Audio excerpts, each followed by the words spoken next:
Well, I think we're all ready to get underway here.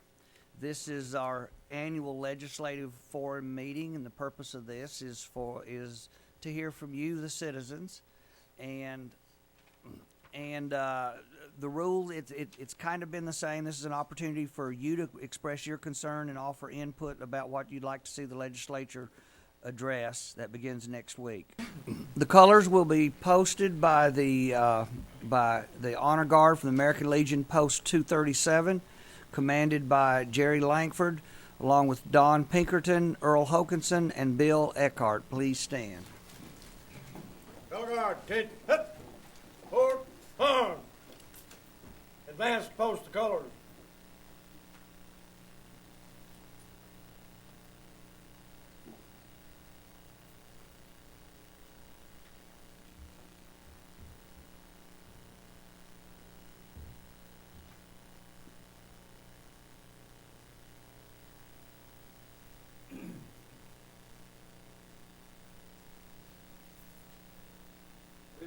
Arm. Hold.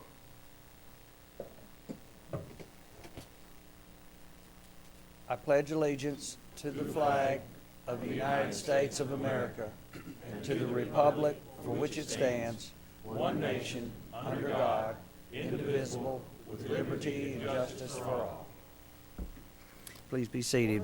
Arm. Forward, arm. Recover.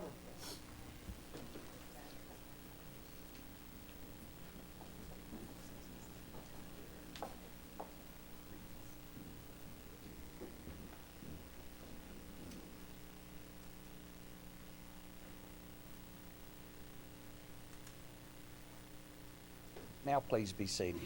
I hope that's my worst mess up of the night, but it probably won't be. Would like to start out. First of all, I want to say that Mac McCutcheon would like to be here, but he is touring the state, trying to find a way to address the transportation issue, and I'm sure there will probably be someone here who will have some ideas about it.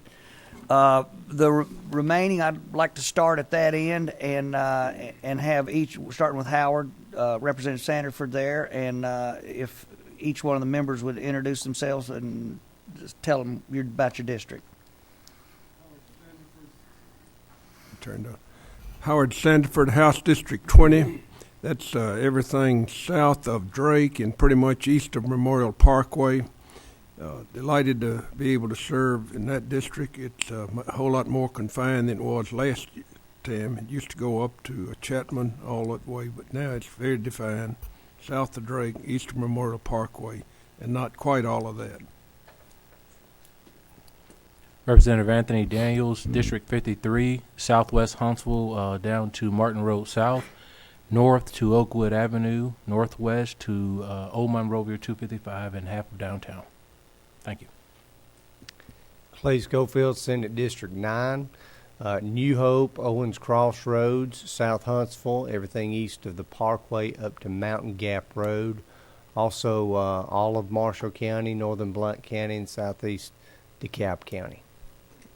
Hey everybody, I'm Phil Williams, House District 6, which starts down at Bridge Street and Research Park, goes up through parts of Monrovia, parts of Harvest, all the way up to Ardmore at the state line, and then across into Limestone County, the northern chunk of Limestone County. Good evening. I'm Bill Holtzclaw, Senate District 2. My Senate District also crosses into Limestone County, but on Madison County, it's essentially County Line Road in Madison. It doesn't drop below 565 until you get to the Arsenal as you come to the east. As you come up Redstone Arsenal at Jordan Lane, it'll come across at Highway 53 and shoot out into northern Madison County at Oak Grove Thatch Road is kind of the northern boundary there. That's the footprint. Mike Ball, I'm in the House. My district is, most of it starts west of the Parkway. I do have Green Mountain and Ditto Landing. I have the Redstone Arsenal is entirely in my district. I have Triana and about 2/3 of Madison and West Huntsville. Good evening. My district is House District 19. I have Northwest Huntsville is a majority of my district, or a large portion of my district. It extends on the east side. Oakwood go up to Harvest, some of Harvest, and a part of Monrovia. And on the east side, you have Alabama A&M. I go out Winchester Road to Henson Hills. I'm Paul Sanford, Senate District 7. Southern boundary is basically Weatherly Road, and we go all the way up North Parkway, basically to the Tennessee line, and you are sitting in the heart of my district right now. I'm Richie Horton, House District 22. I cover New Hope, Owens Crossroads, Hazel Green. I get part of Jackson County, which is Skyline, High Top, Woodville, that area. Excuse me. Jim Patterson, District 21. I start on the south boundary at Drake. I go from the north side of Drake from the mountain to the Parkway and go up and have 5 Points, Blossom Wood, the Chapman area, go across the mountain, got Mount Carmel, Morris Mill, Riverton, all of Meridianville, and the west side of Hazel Green to the Tennessee line. Good evening. I'm Steve Livingston, Senate District 8. I pick up at Mountain Gap and go up to Weatherly and South Huntsville, and then from Owens Crossroads up to the Tennessee state line, Jackson County and DeKalb County, all the way to Georgia. So I may have the largest of the district here. So good evening. Thank you. Now we're about ready to get underway. As a courtesy to all present, please silence your cell phone and other electronic devices. We ask that you limit your input to matters that are state, county, and local issues, not federal issues, unless the state bill must satisfy federal requirements. Just so that we'll have time for everyone who wishes to speak to have an opportunity to do so, please try not to speak on an issue or at least repeat many of the same things that other people have said, because we want to make sure that as many people as possible have a time to express as many issues as possible. When you're called on to speak, please go to one of the microphones that are placed at different places there and there in the auditorium. Begin by stating your name and the topic you wish to address. We ask that comments be limited to 3 minutes, strictly enforced by our retired Marine Warrant Officer Bill Holtzclaw. I'll be nice. Yes, he'll be nice. Gentle but firm. Legislators may comment on an issue if they like. However, the delegation doesn't need to be polled necessarily on an issue. Yes, thank you. We'll respect your time, and we'll try to conclude the forum at 9 o'clock. If you wish to speak and have not yet signed up, please do so now. I think Becky has the sheet.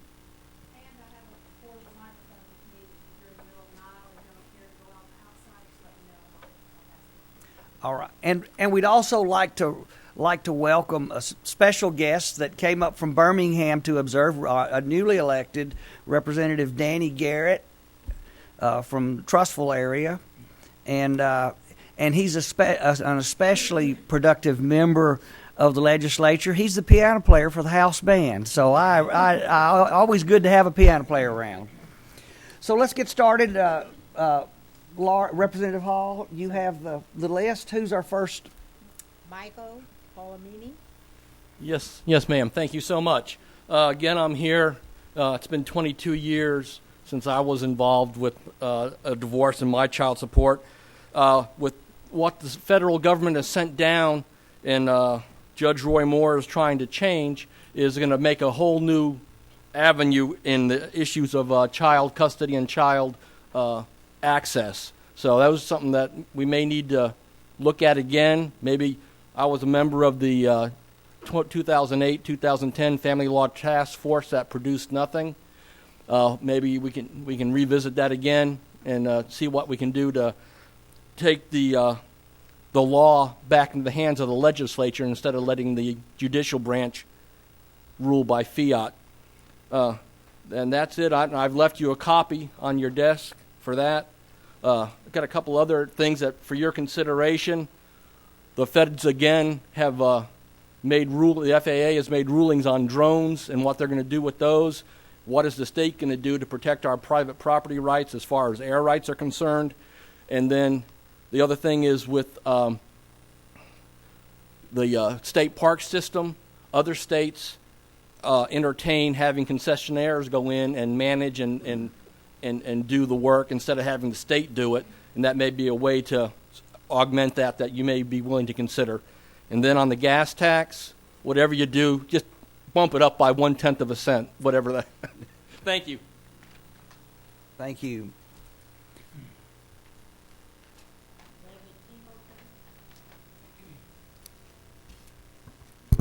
Good evening. Good evening. My name is David Pinkleton. I'm the Vice Chair of the Huntsville Madison County Human Trafficking Task Force. Human trafficking is the human rights issue we face today. Although slavery was abolished in the U.S. in 1865, slavery still exists in our country, and unfortunately, it exists right here in Alabama. Sex trafficking of children is a brutal form of human trafficking and child sexual abuse. Experts estimate that as many as 300,000 children are at risk of exploitation and prostitution every year throughout the world. Alabama's human trafficking law went into effect on July 1, 2010. This law defines human trafficking as a Class A or Class B felony, along with outlining punishment for the crimes and listing fines for those who violate the law. While prostitution of a child is a form of human trafficking under U.S. federal law, many states, including Alabama, still do not offer legal protections for minor victims. Often these victims are treated as criminals or delinquents, resulting in even more harm to the child. In the upcoming legislative session, the sponsor of the original state law, State Representative Jack Williams of Vestavia Hills, will be reintroducing a bill that will add a safe harbor provision to the existing human trafficking law. The Safe Harbor Act will, number one, prevent minor victims of sex trafficking from being prosecuted for prostitution. These children are victims, not criminals. Number two, it will also make it easier to prosecute traffickers, severely penalize child predators, and view the buyers of commercial sex acts with children as child sexual predators, and their acts punished as severely as other forms of child sexual abuse. And thirdly, the bill will also provide child victims with specialized services to treat their trauma and help restore their dignity. Human trafficking is a clear and present danger to Alabama and our local community. A trafficked 15-year-old girl was rescued in Madison in December of 2012 at Motel 6 on Highway 20. In December 2012, a 17-year-old girl was taken to California by a Hoover, Alabama man and forced into prostitution and other commercial sex acts. Thankfully, she's been rescued and is now living in a safe house.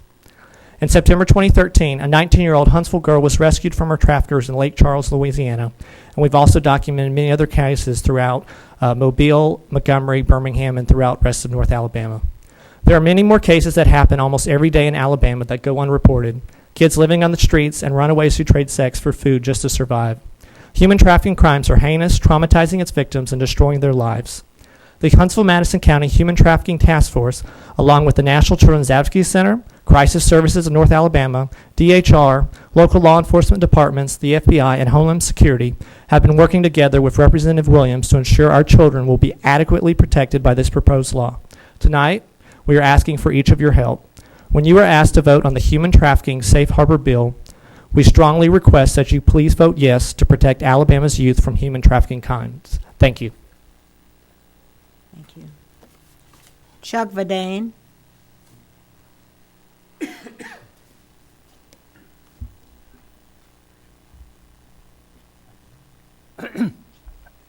Good evening. I'm Chuck Verdane. I'm here on behalf of Trinity United Methodist Church to talk a little bit about payday lending, title loans, and urge your support, continued support for trying to bring about some reforms in that area. We've done a study on this and have then gone before our council and adopted an action plan that said that we ought to be working to develop some reform, working with you to be developing some reforms in this particular area. We're working with other congregations in Huntsville and other organizations like Alabama Rise, Alabama Appleseed, and the credit unions here in the state. Now, I'm sure you know that the term predatory lending is used to describe an industry because of the business model that has the capacity to reach interest rates of 456% APR.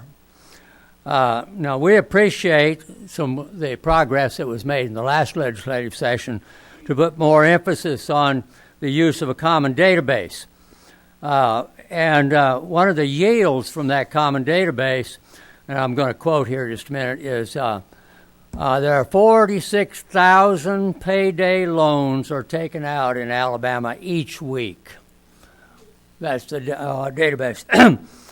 A new state database that tracks payday lending shows that people took out 462,209 payday loans, totaling $146 million from payday loan stores in Alabama in the past 10 weeks. This is a quote from an AP story. Critics of the payday lending said that the state needs to take additional action to protect borrowers from what they call a debt trap. This year, legislation will be proposed by Representative Danny Garrett to try to extend the payback time, because the payback time is 2 weeks now, and I want to try to extend it to 6 months. And because of Mac introduced me to Danny, I just met him tonight, and so we got the chance to talk a little bit about what might be coming before you in the state your legislative session. Generally, the industry objection to any reforms is that the industry will go out of business, and then where will these people go to get their loans? Studies from Arkansas, Georgia, North Carolina that have been done, who have passed legislation that put greater restrictions on the payday lending industry, has shown very little or no impact on the ability of the clients to be able to get loans. I have some information here on this and the websites that you can go to, and I'll get those to you later. Pardon? I don't want to cut. The buzzer went off, just so you. Oh, it did? Yes. Okay. Well, I was just going to urge you or to tell you that you have support. Now, the industry is going to put a lot of effort into maintaining the way it does business right now, but you do have support out here that is working toward trying to change things. And individuals are working to lessen the effects of poverty, and at the same time, what's ironic about this is the organizations are working to try to lessen poverty, and at the same time, we're allowing lending agencies to charge 456% and create poverty. Chuck, I personally, I've worked with you on other issues, and it's good to see you again, sir. And I would tell you the database was what was most eye-opening, and that's something we pushed for a couple of years, and it really provides some real-time data in regards to how many loans are taken out, and it also brings clarity to the number of people that are relying on this and shopping from place to place and have out multiple loans. So thanks for your work on it. I look forward to working with you and Representative Garrett on this. Thanks for your information, sir.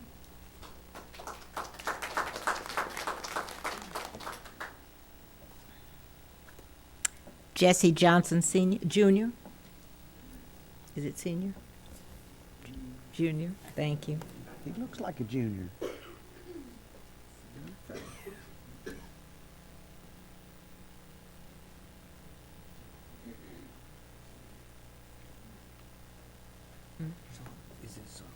Who'd you say? Oh, so they've advised me that I should tell you the next person that's up is Dolly Jackson. I want to say good evening to everyone. Good evening. I'm Jesse Johnson, Jr., and I'm Senator Holstall. Senator, in the Army, we call the warrant officer chief. So it's one chief to another. Ring the bell when you get ready. I'm here to speak. I'm here to speak really on Senate Bill 4, which addresses the DHR county boards. And you have in front of you my paper that puts everything up. But and I'll say a few things about it. What I do want to say that the Alabama Department of Human Resources has become a model program for our country. There's another program operates what is ours operate. This is a program in Utah. RC's consent decree that termination standards put us on the right path and a different culture to be what we could really be what the state needs for welfare services. We do very well here, and it seems somehow or another someone got a burr in the saddle wants to make DHR better. We're a model program, and I would like for you to look at what I put before you there. And if you need anything else, I'm available to come and talk. But those who would make decisions for the state, you become aware of how DHR is doing, what it is doing. I won't go through all I've got here, but if Senate Bill 4 is implemented, checks and balances that exist now between the county boards and the state DHR would go away. The county board would no longer have oversight authority for county programs in the county, in any county, in the 67 counties. Our association represents the 67 boards in the state of Alabama, 469 members. We appreciate it really if you would take a look at DHR as it is now, become informed of what is happening, and really help us make it better. We're a national model. We'd like to stay a national model. Thank you very much. Thank you. May I ask you a question? Yes. Mr. Johnson, you're feeling that the RC, the court decree, will be violated by the changes that are being proposed. Is that what I'm understanding? Right now, what the bill proposes is that the county director be appointed by the state commissioner. We would no longer have oversight. We would no longer have control of our own program here. We would become an advisory board. And quite frankly, I don't see myself sitting on an advisory board. I have more things to do with my time. And I think really, for this to go into effect, you would change the posture really of your county boards. That we no longer be a board of directors anymore. We'll be somebody to give advice, and the director can listen if she wants to. If not, she can, he rather too. It would be very, very disruptive. Thank you. Yes. Any other questions? Thank you. I'm good, thank you.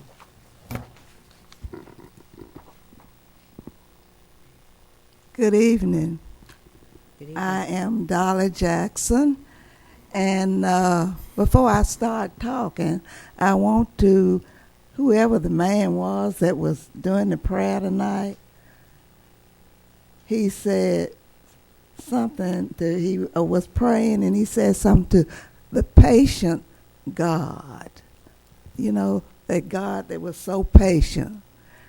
And if there's ever been a true statement about God being patient, we all know that's true. And I tell you, somebody else is really patient, and that's teachers. You would not be sitting where you're sitting tonight if it had not been for some teacher. Somebody helped you. And I am praying to this patient God, and now I'm begging you to try and help us do something about raises for teachers.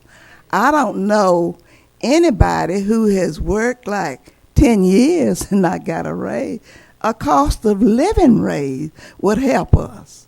We work, we buy supplies for children. I mean, this is out of your money. I just spent money this week, not this week, but last week, for children to be able to take a test for headsets. I didn't have that money to spend, but the children got to take a test. And I can't see. I know we are all adults, and we got feelings, and we know right from wrong, whether we do it or not. We do know it.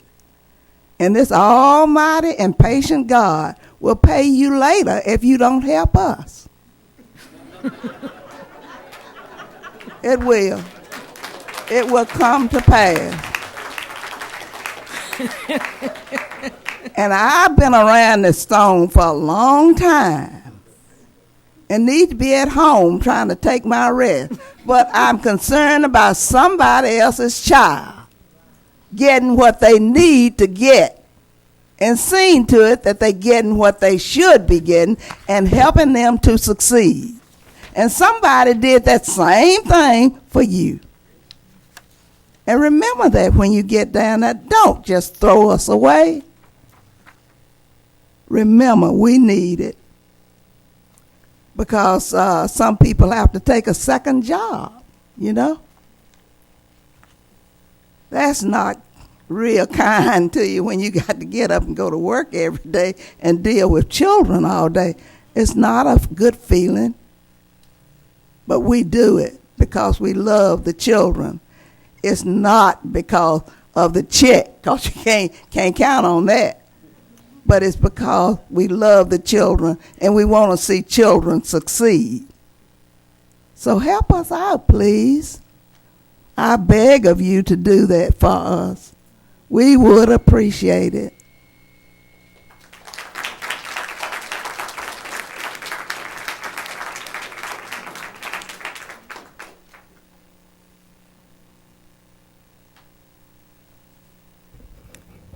Renee Breland.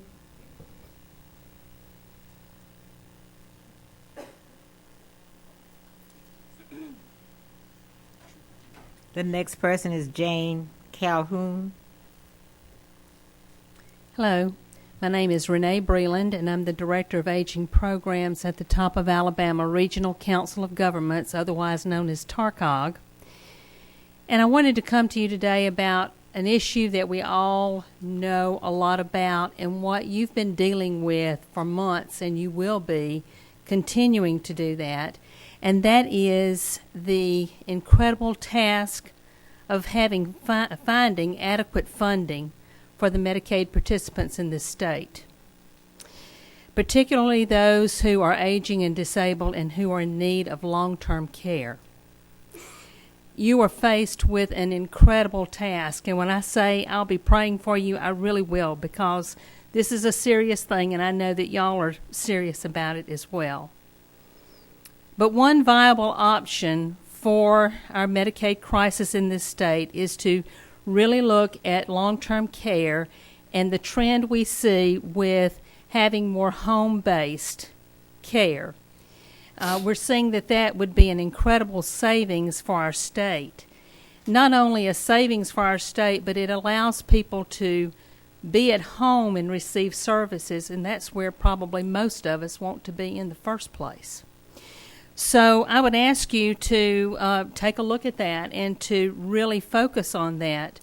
I think that it's something that would be very helpful to our residents who need this, and when you compare cost, and I know many of you have done this, but when you think about cost in a home-based service like we have with Medicaid waiver, for example, and you have $712 a month, sometimes a little bit higher for people who need more services, when it costs that in comparison to about $5,900 per month for someone to be in a nursing home, it's pretty obvious that there's a great savings there. And as I say, it's also good many times for the clients that we serve.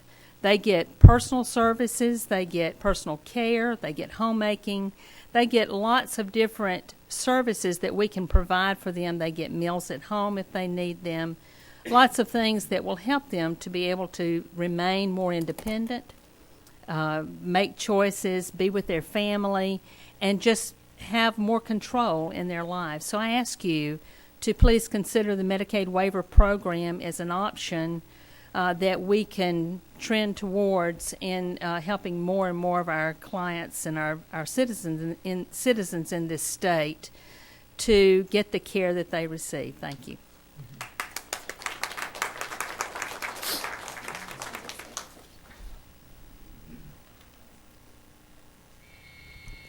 The next person is Hannah Ellis, and after Hannah Ellis is Ansel Knowles. Thank you. Hi, my name is Jamie Calhoun. I'm with Alabama Reproductive Rights Advocates. I wanted to come here to talk to you about a fetal heartbeat bill that is being proposed with the state. It's already pre-filed. A similar one has been thrown out today. A Superior Court wouldn't hear it. I would like to know how much more of Alabama's money we would like to throw away in arguing this point when it's already been set. A precedent has already been set by other states. We've already seen so many of the bills that are coming through this state go out in other states in a blazing glory. But we choose to do it anyway. And we're throwing our taxpayer dollars away. We could be doing any of the number of things that any of these people could that have spoken. We could do so many things with that money, but this is how we're choosing to use it. We also have a problem over on Sparkman that I'm sure every single one of you have heard about. We have protesters out there by the school. It has gotten better, some, but I want to make you aware that those protesters were there before that clinic opened, and they will be there when it leaves. That the clinic is not the problem. Women deserve to have safe, affordable reproductive care in our state, or else you will have a surge of unwanted pregnancies, children to take care of, and dead mothers. This is what happens. This is why Roe versus Wade was passed. I can think off the top of my head of at least 20 things that we could do to improve this, of ways that we could prevent unwanted pregnancies, of ways that we could teach better sex education.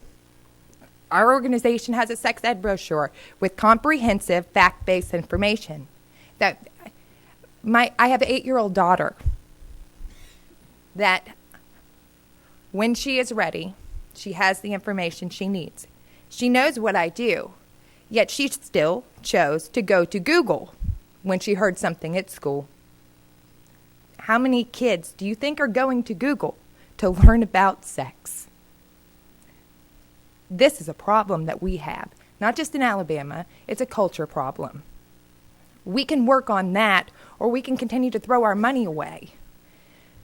Everybody in Alabama seems to love to talk about small government, but it seems like small government is only a valid point when it applies to men. When it comes to our kids and it comes to women, it no longer applies.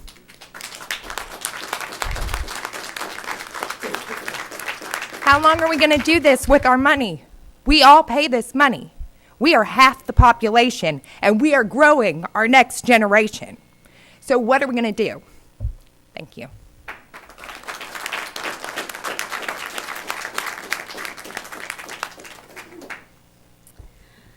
I'm Hannah Ellis. Is it working? Thank you so much for having me. And I'm here tonight on behalf of myself just to discuss several bills that affected me this year.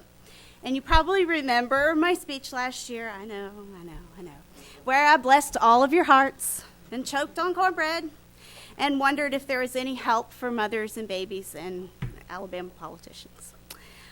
And I really had hoped that after giving that speech, there would be a deep moral conviction to cease the passage of frivolous bills when the citizens of our state are suffering. And I don't know if you realize this, but in 2013, 500 babies died in Alabama. And in 2014, the number rose to 517. Double the rate of black babies die that white babies do. And the March of Dimes continues to give Alabama an F on our report card for preterm birth.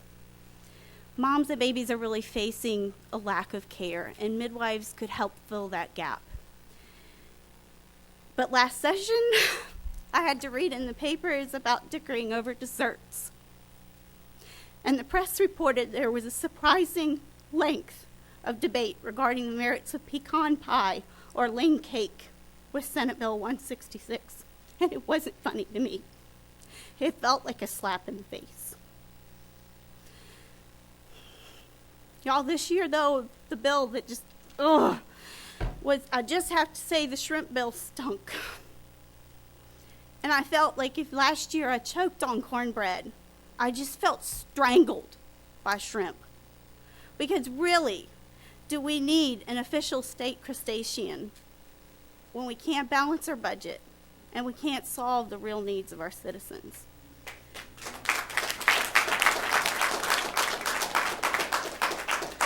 But y'all, we can't afford shrimp, but we can go to bed happy because we have an state crustacean that's the brown shrimp.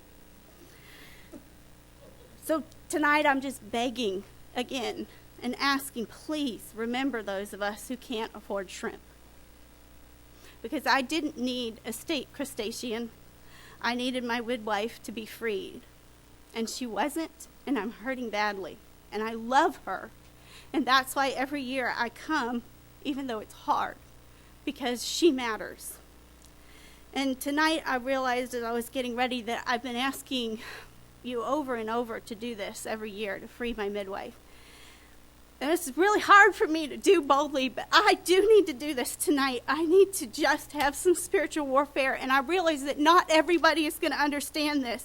But I want to publicly call on the name of Jesus because his name is above every name. And I rebuke the spirit of control that is over the bodies of women, and I pray that God will rise up and he'll free my midwife. Thank you.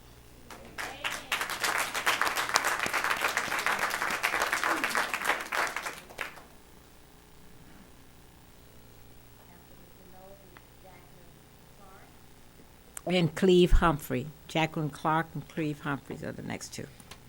Hi, my name is Anson Knowles. I'm here tonight to talk about the Alabama Department of Transportation, which compared to some of the other issues, I guess seems a little less important. But I'm the chairman of the Madison County Libertarian Party. However, my comments tonight are my own and shouldn't be considered the opinion of the Libertarian Party. I would like to thank each of you for opening up to hear the public you serve. I hope that you listen and value our opinions as well. During the month of September of last year, many of you voted to raise taxes. Some of you voted to raise taxes campaigning as small government conservatives. Suffice to say, those of you, your integrity is now a little suspect. Due to your apparent desire to increase the size of government, I'm concerned about what you will consider as appropriate behavior in the coming legislative session. Governor Bentley has indicated his desire to increase the gasoline tax. This tax will benefit the Alabama Department of Transportation. I hope that each of you remember that in February of 2015, ALDOT's director, John Cooper, openly admitted to withholding $100 million of taxpayer funds within his agency to punish the residents of Madison County. And that was after State Senator Bill Holtzclaw opposed raising taxes. Why would any of you consider it to be a reasonable action to then, a year later, give any credence to increasing his department's funding? Civil societies are based upon the consent of the governed. Abuse of authority within ALDOT via extortion of taxpayer money is grounds for dissolution of the agency.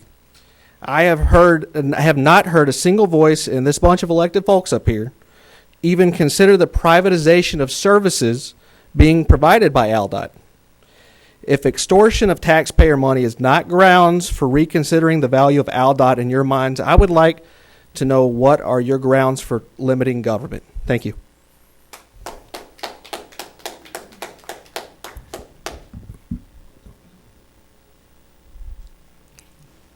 Hi, I'm Jacqueline Clark. For background, I'm 36 years old and hold a degree and license in medicine. In 2012, for my first pregnancy, I wanted a midwife for my maternity care, but because of where I live, I don't have that as an option. I chose a prestigious obstetrics office in Huntsville, and I delivered at Huntsville Hospital. I was very disappointed with my care. I saw my obstetrician easily less than 5 minutes every visit, and he sometimes never took his hand off the door. I also had a 1 in 10 chance at having him at my delivery because of scheduling. That's how it works. Most practices in Huntsville, because most of the obstetricians are overbooked, and so you're just herded in the whole time. At the hospital, they were very understaffed, and I received conflicting information from one staff shift of doctors and nurses to the next, and it was very chaotic.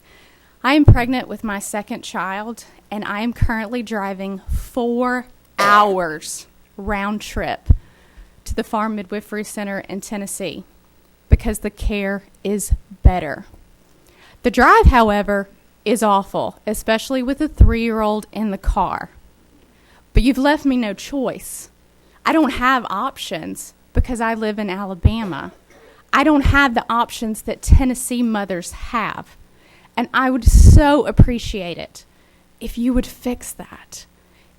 Other states are capable of doing it. Why aren't we? Please. I deserve better care, and my baby deserves better care than is currently available in the state of Alabama. Please fix that.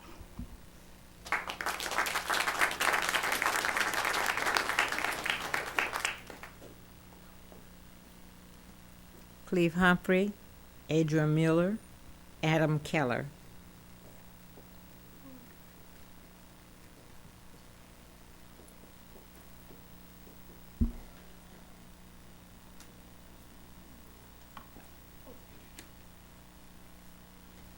Thought it was second. Excuse me. Adrian Mueller, Alabama Nonviolent Offenders, advocates for nonviolent offenders. Hello, Madison County Legislative Delegation. I'd like to thank you for being here tonight, letting us have a voice. Alabama Nonviolent Offenders, ANVO, thanks you for passing an expungement bill that states persons arrested can be arrest records can be expunged if any person has been convicted and has not been convicted of a crime or charges were dropped, the arrest record can be expunged. Also passing a food stamp bill which would allow a person with a drug charge, they now can apply to receive food stamps. The criminal justice reform bill, which is that was included. What I'm saying is now that person who's basically being released from prison, before they come home and they have the barriers like not being able to find employment, not being able to have proper housing, may become homeless, and that one, and not being able to go down and get apply for food stamps because the state of Alabama wouldn't allow it. So that is kind of like a game changer. Now a person can at least feed themselves. So I applaud you for that. I'm just asking in this next legislative session that you fund it, because you have people out there with serious offenses that can go down there and are eligible. So a nonviolent offense, I just ask that you kind of like address that. And I get a little nervous coming up in front of y'all for some reason. But I'm going to go on. ANVO thanks the Madison County Delegation for all that support over the years and for your continued support. ANVO is requesting funding and partnership with the Madison County Legislative Delegation with the passing of the prison reform bill. Much needed resources are going to be needed in our communities to assist nonviolent offenders with state IDs needed for employment, also to be able to assist them with job, housing, and educational referrals. As you know, I believe in a few days, the end of this month, if I looked at the bill correctly, the Pardon and Parole Board is going to start releasing nonviolent offenders to make room for those with most serious offense. And so they're going to start coming back into our communities. And a lot has went on with the budget last year, whatever. I'm not getting involved with that. All I'm asking is that you, our legislative delegation, assist us to help them.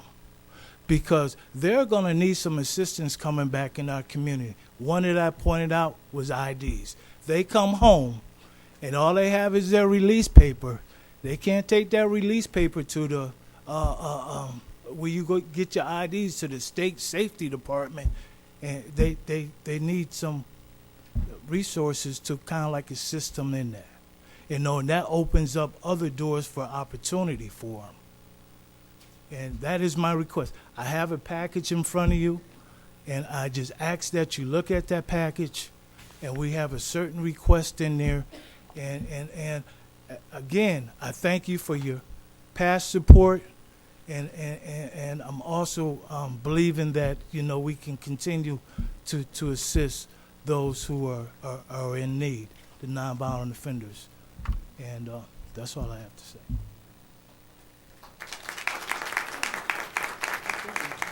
Isn't it the bill that Mike Jones had? Yeah. We passed that bill. Yeah, we passed the bill last Mr. year. Mueller, we did pass that bill, if I'm correct. I think we passed the prison reform bill. You're right about the lack of funding. And I think, and I will ask the legislative office or ask you to contact the legislative office, get a copy of that bill. Yes, I would ask you if you would go through that and see, but I believe the ID part is a part of that particular bill. Okay, So- I will look at the 349-page bill again. But you didn't find it. Oh, have you looked at it already? Yes, ma'am. And the ID is not a part of it? I haven't seen it. There's a lot in there, ma'am. It calls for, as far as the Class D, and also some helping offenders kind of like go into kind of like business. And there are certain things, and forgive me, I might have overlooked it. And it calls for employment, people be able to open up their business, and certain other kind of like opportunity. It's a good bill, from what I'm seeing. I will stand corrected if it is not in there. It was certainly a part of the discussion in the House, but I will go back with you and check that out, because I think that is critical. That's very important. Well, I'm hoping, and also I got to plug our organization. Those are the we are advocates, like I said, and there are opportunities for kind of like our organization like ours, and this is another reason that I'm asking you to take notice of what we do. Thank you. And so we can kind of like be in some type of partnership with our North Alabama legislative delegation. Thank you. Thank you. I would like to say, I think one of our good people that work at the legislative office, they're going to check with Legislative Reference Service on the ID component, and if you'll contact them the next day or two, I think they'll have an answer for you about whether or not it's already in the bill. I think I do. Thank you. Next. Sorry. Adam Keller, Kane Forsythe, Jody Mitchell, Jessica Swanson.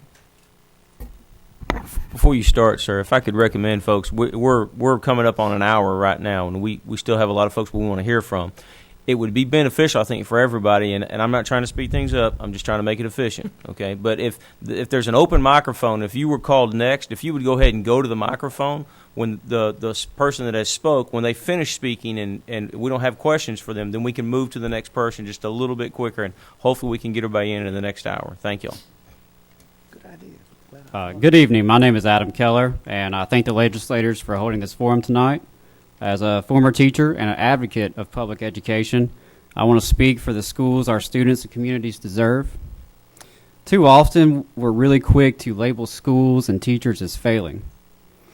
There's one thing all so-called failing schools have in common, it is poverty. Our schools are simply a reflection of our society. And Alabama has one of the highest rates of poverty in this country. We have one of the highest rates of incarceration in this country. We have hundreds of thousands of people without adequate health care. We now have decades of research that indicates the greatest single factor in educational achievement is your socioeconomic background. I believe that maybe, just maybe, we should invest in jobs and education, not jails and incarceration.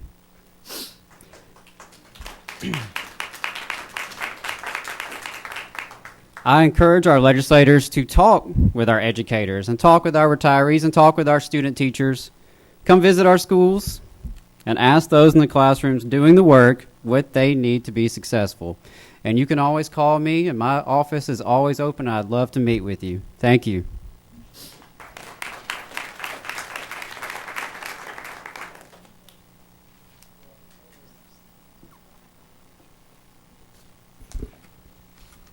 I'm going to try to get through this without getting teary-eyed. And it's more out of frustration than it is sadness. I'm speaking on behalf of Lenny's Law. Do you need to clarify anything before I start? Would you speak into the mic? Do you need to clarify anything, Mike, before I start about Lenny's Law?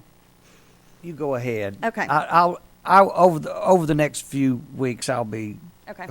heard quite a bit. Good evening. My name is Gary Forsythe. My daughter is Chesney. I'm going to scoot her a little bit closer so she don't get scared. Let me give you a brief history of Chesney. Chesney was born at 26 weeks. She weighed 1 pound, 12 ounces. She survived coming into the world. That small is a miracle itself. At 9 months old, she was diagnosed with severe quadriplegic spastic cerebral palsy. Before her birthday, her third birthday, Chesney started having full-blown seizures and was diagnosed with LGS, intractable epilepsy. At 3 years old, she was behind but still able to walk with a gait trainer and say 2-syllable words. Chesney continues to have hundreds and thousands of seizures daily, each seizure causing more and more damage to her brain. Seizures took away her ability to do anything, even being able to eat. Chesney has been on over 15 medications to control seizures. She's also tried the ketogenic diet to control her seizures. 4 years ago yesterday, she had a corpus callosotomy. They split her brain in half at 6 years old. 6 months later, the seizures were back again and they were worse. I'm sorry. We were told then to take her home and then enjoy your time with her. And if the seizures continue at this rate, she might have 2 years left. For him to be a miracle again, she passed that mark, but deserves many more years.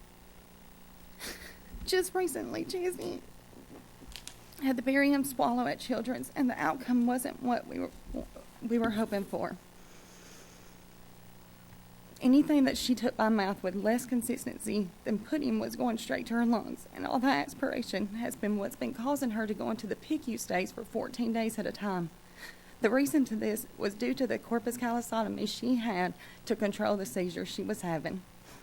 They recommended a G-tube. The only thing in life she can enjoy without limitations is baths and food. Seizures has taken everything else away. I'm not taking food away from her. When Carly's Law was introduced, it was a fabulous start. I fought hard and long with other parents, only to find out Chesney would be rejected from even being allowed to try the measures this law allowed. That's where Lenny Laws comes into play. Chesney and I have just returned last month from visiting Lenny and her family in Oregon. I've seen dramatic improvement made with Lenny. She can look you in the eyes. She's starting to babble. She has a voice. Children like Chesney are taking multiple control prescriptions multiple times a day. The side effects to some of them are unreal, but yet we have to give them to try and improve and see the control. Most of these kids are being given adult doses to help control the seizures. Chesney has exhausted all known legal pharmaceutical drugs to control. If you would have asked me years ago, I would have never been inclined to give her any kind of medical medication. However, it's in the documented. Children are regaining the ability to communicate and the ability to walk. My biggest fear for her is she isn't able to tell me she's hurting. My fear now is the unknown. You never know which seizure will be the last one. Families shouldn't have to become cannabis refugees to get the medications they need for their children. Cannabis isn't medicine. I know Chesney will never lead a normal life. I want to give her the best chance at the best quality of life that she can have. I'm currently waiting on approval of Chesney's medical marijuana card from Oregon. However, if I were to give her the oil now, I would be considered a felony and a criminal. I'm not a criminal. I might speed occasionally, but I'm not a criminal. Lenny and many other kids and people are proof it works.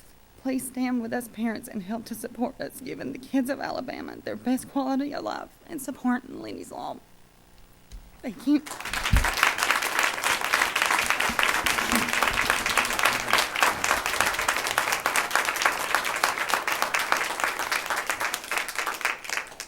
Thank you very much. And there are many other stories, and we don't know the potential, how much potential that oil has, not just for children with seizures. And I've been working the interim on a bill, and none of you have seen it. But Paul's going to carry it in the Senate. He hadn't seen it yet, but he's going to be this is going to be the next step that we need to take.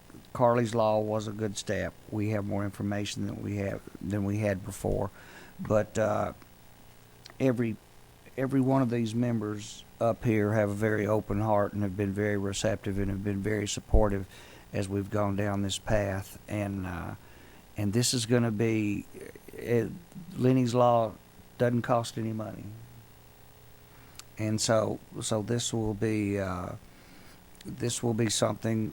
This will not be a hard. This should not be a hard thing to do. Carly's Law shouldn't have been a hard thing to do, but we're going to move forward on it. And next speaker, I'll be talking about it a lot later. I wanted to I want to personally apologize to y'all for not getting the bill to where it could help your daughter. Carly's Law ended up not what we wanted it to be, but it was the best we could do at the time. And I think you'll see Representative Ball and myself fight to get government out of the way so you can help your children.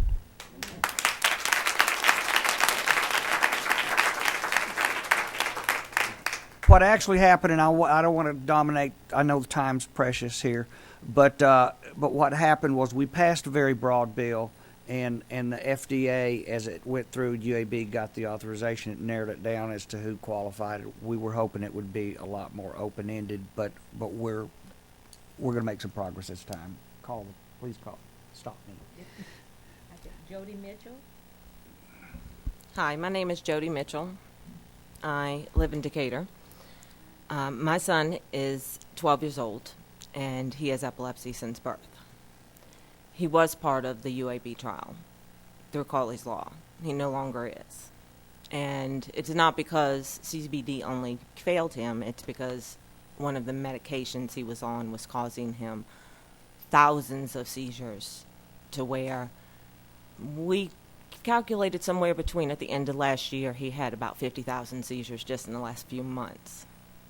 After coming off of a prescription medication, he is now down to approximately 2 seizures a day, and no side effects were seen by the CBD oil. A prescription medication was killing my child. Now, today, he still has seizures. Now he's only having 2 a day. Thank you, Jesus. But any one of them can take him. Anyone. Any one of them can take any one of our children. And all we have to do is sit there and wait and watch. We try diets. We cut our kids' brains in half. We have our kids' brains removed. And parents need more access. Parents need to be able to not worry about whether or not we're going to go to jail because we're trying to save our child. There's nothing in this world worse than watching them suffer. We need help. We need y'all's help. There is no reason I should have to consider becoming a criminal to help my child because I live in the wrong zip code. Alabama, we need y'all to step up and help us. Our kids need your help. It's not just epileptics that can be helped. And that is what I understand is what Lenny's Law is going to go after, helping more people. This is important. My child, there's one medication I need him off of. It's a benzodiazepine. He is on so much benzodiazepine that any one of you grown men would be taken down by one dose. I need THC to help him detox off of benzodiazepines. There is not very many drug rehab facilities that would even help people like us. We need your help. Please consider pushing this through. Thank you.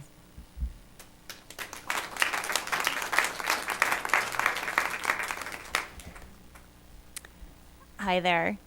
Just hanging with me. It's a similar story, but this one has a happy ending, and maybe even happier by you guys. My name is Jessica Swanson, an Army wife, mother of 2, including Isla, my 3.5-year-old daughter with intractable epilepsy. I would be considered a criminal if Isla was not participating in the CBD study under Carly's Law. Before Isla was part of the study and able to get CBD medical marijuana, Isla had up to 8 grand mal seizures every 24 hours in spite of dozens of medications, pharmaceuticals, a special diet, and a surgery for a vagal nerve stimulator. Now, she is over 6 months seizure-free. This is the first time in her life that she has been seizure-free, and as such, we were able to reduce her pharmaceutical medications by 82%. The gains she has made are nothing short of amazing. She smiles and giggles, which is something I rarely saw in the first 3 years of her life. She is now learning to play like a typical 3-year-old. She interacts with us now, and not aloof to the world around her due to constant seizures and high pharmaceutical medicines. With that said, Isla shouldn't be part of just a handful of children in a small study to reap these benefits. Those that are able to obtain CBD oil, a medicine, should not have to fear prosecution for trying to save their children's lives. Lenny's Law will allow those that need this life-saving oil to administer it without being prosecuted. Please co-sponsor this bill with Representative Mike Ball. Allow this bill to pass unanimously, and let's show our citizens that need this medicine the most that Alabama cares.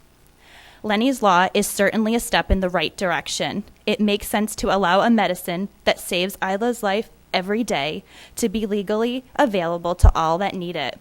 However, I will be remiss if I didn't say that this law is only a stepping stone to where I hope to see Alabama stand. Medical marijuana should not be limited strictly to CBD. Just because CBD works for someone like Isla does not mean it will work for everyone. We are not limited to penicillin as our only antibiotic because different types of antibiotics work better in certain situations, or some people may be allergic to some. The same is true for medical marijuana. Limiting to just one type of medical marijuana, CBD, is a disservice to those that need a broader medical care. Alabama has a unique opportunity to leave the South in medical marijuana. Support Lenny's Law and get it passed. Then, work on a bill that widens the scope to those that medical marijuana could help. Thanks.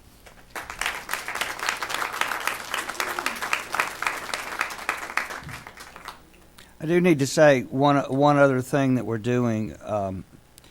We're working on a resolution that would encourage the federal government to take a look at it.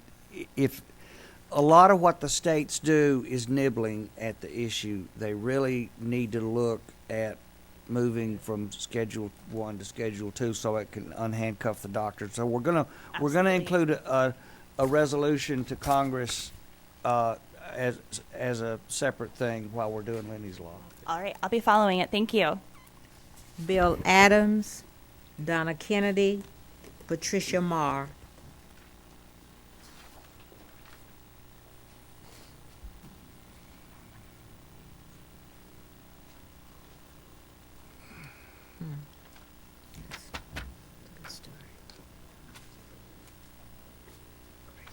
It's a huge grassroots movement that organizes itself.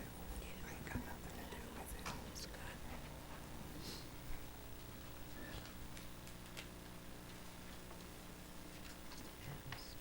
Ms. Adams?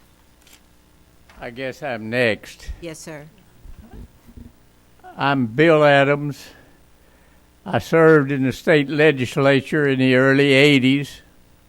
I've been working indirectly with the state legislature since that time, and although I'm crowding 100 now, I'm still going to Montgomery and trying to do a few things with the state legislature. I know some of you, but if you were if you were crowding 100 years, I'd know all of you. I just have two little questions. I'm not going to try to tell you what we would like to see you do, because I think you're probably smarter than I am. I'm getting to be so forgetful now, I don't even know what my name is sometimes. But I served in the Army from before World War II started until it ended. I was standing on the border of Germany when they declared the end of the war. I mention that only to remind you that I love America. I volunteered for the Army in 1940. I got out September the 25th, 1945. America is my country. I get a few letters almost every week asking me to send money to some committee that's been put together to urge the Congress to do something to protect what goes on in this country.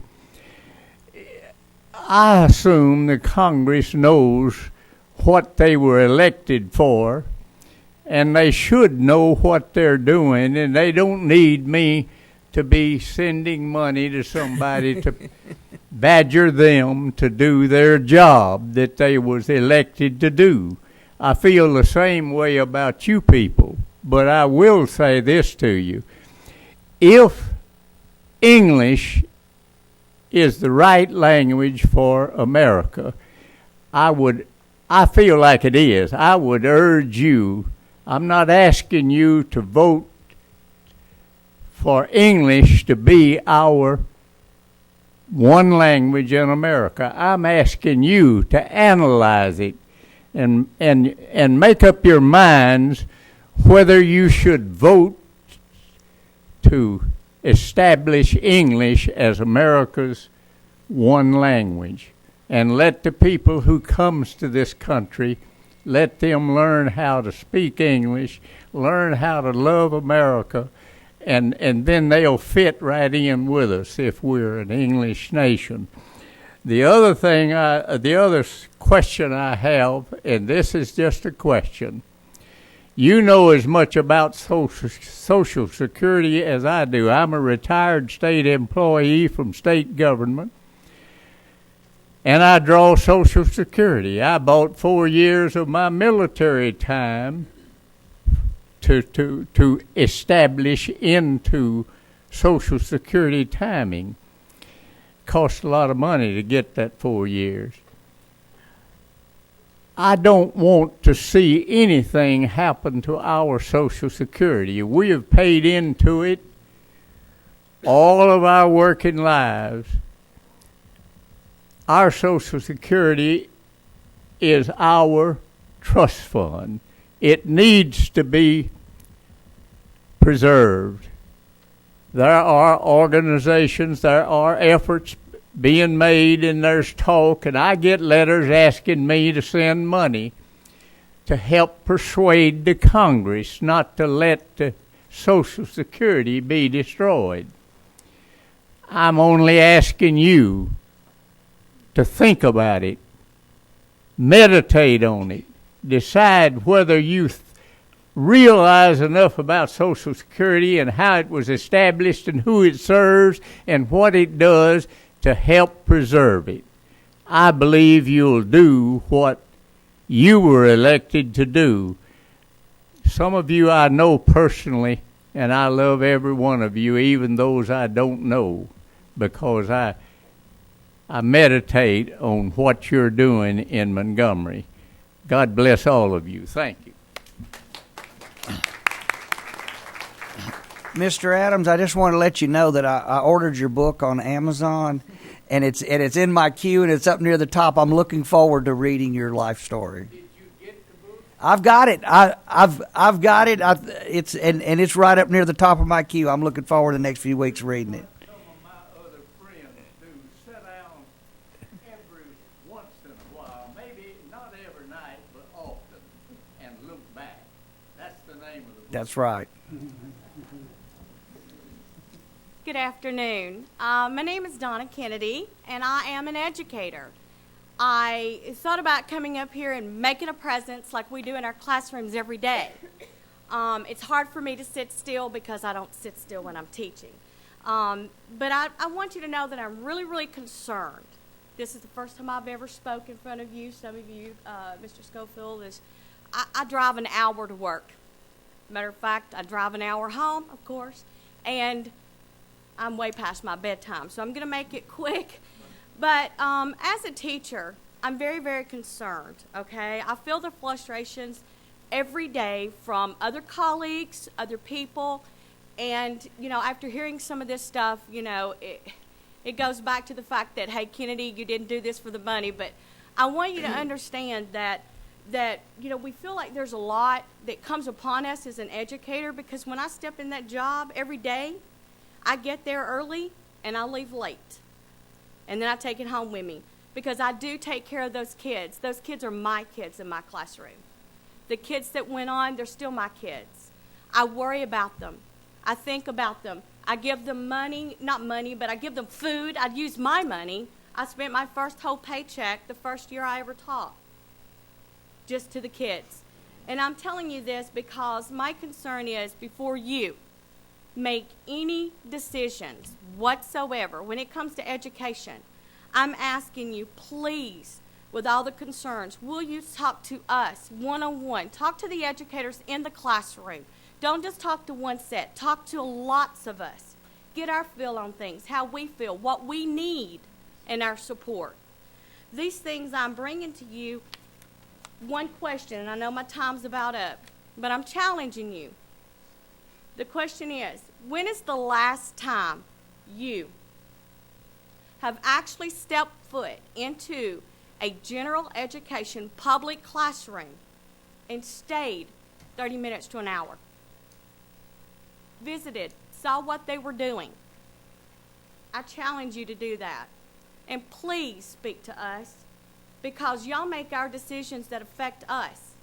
And although it's not about the money, we still need to live, and I still need that paycheck so that I can make sure that the students that come into my life have what they need because their parents are working very hard or not. So that's all I've got to say. Visit us. You're welcome in my classroom every day, and I won't be standing still. Thank you. I'm from Huntsville City School. Huntsville City? Okay. I actually teach here. I live in Marshall County, but I do teach in Huntsville I was just City. curious, what grade do you teach? Fifth grade. Fifth grade. Okay, Fifth grade. Yes, sir. They're all bigger than me, so I got to have that tough face. But yes, thank you.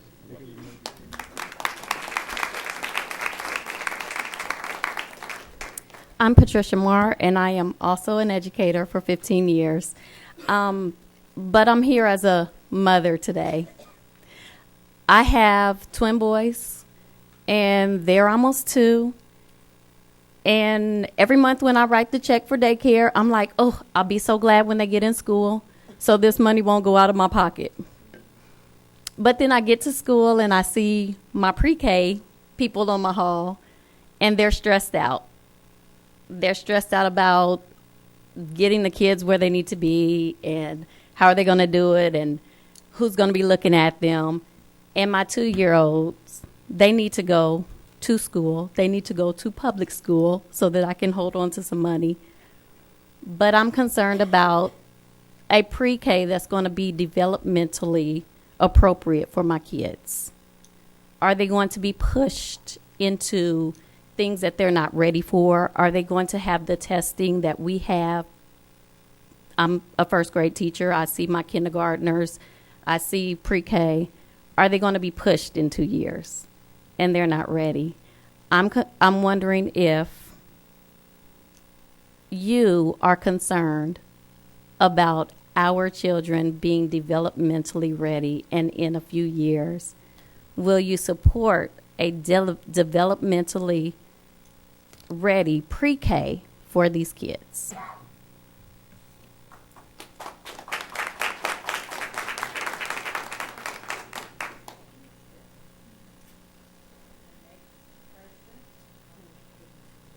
Pat Miller, Jackie Reed, Sharice Frazier, Rebecca Roth.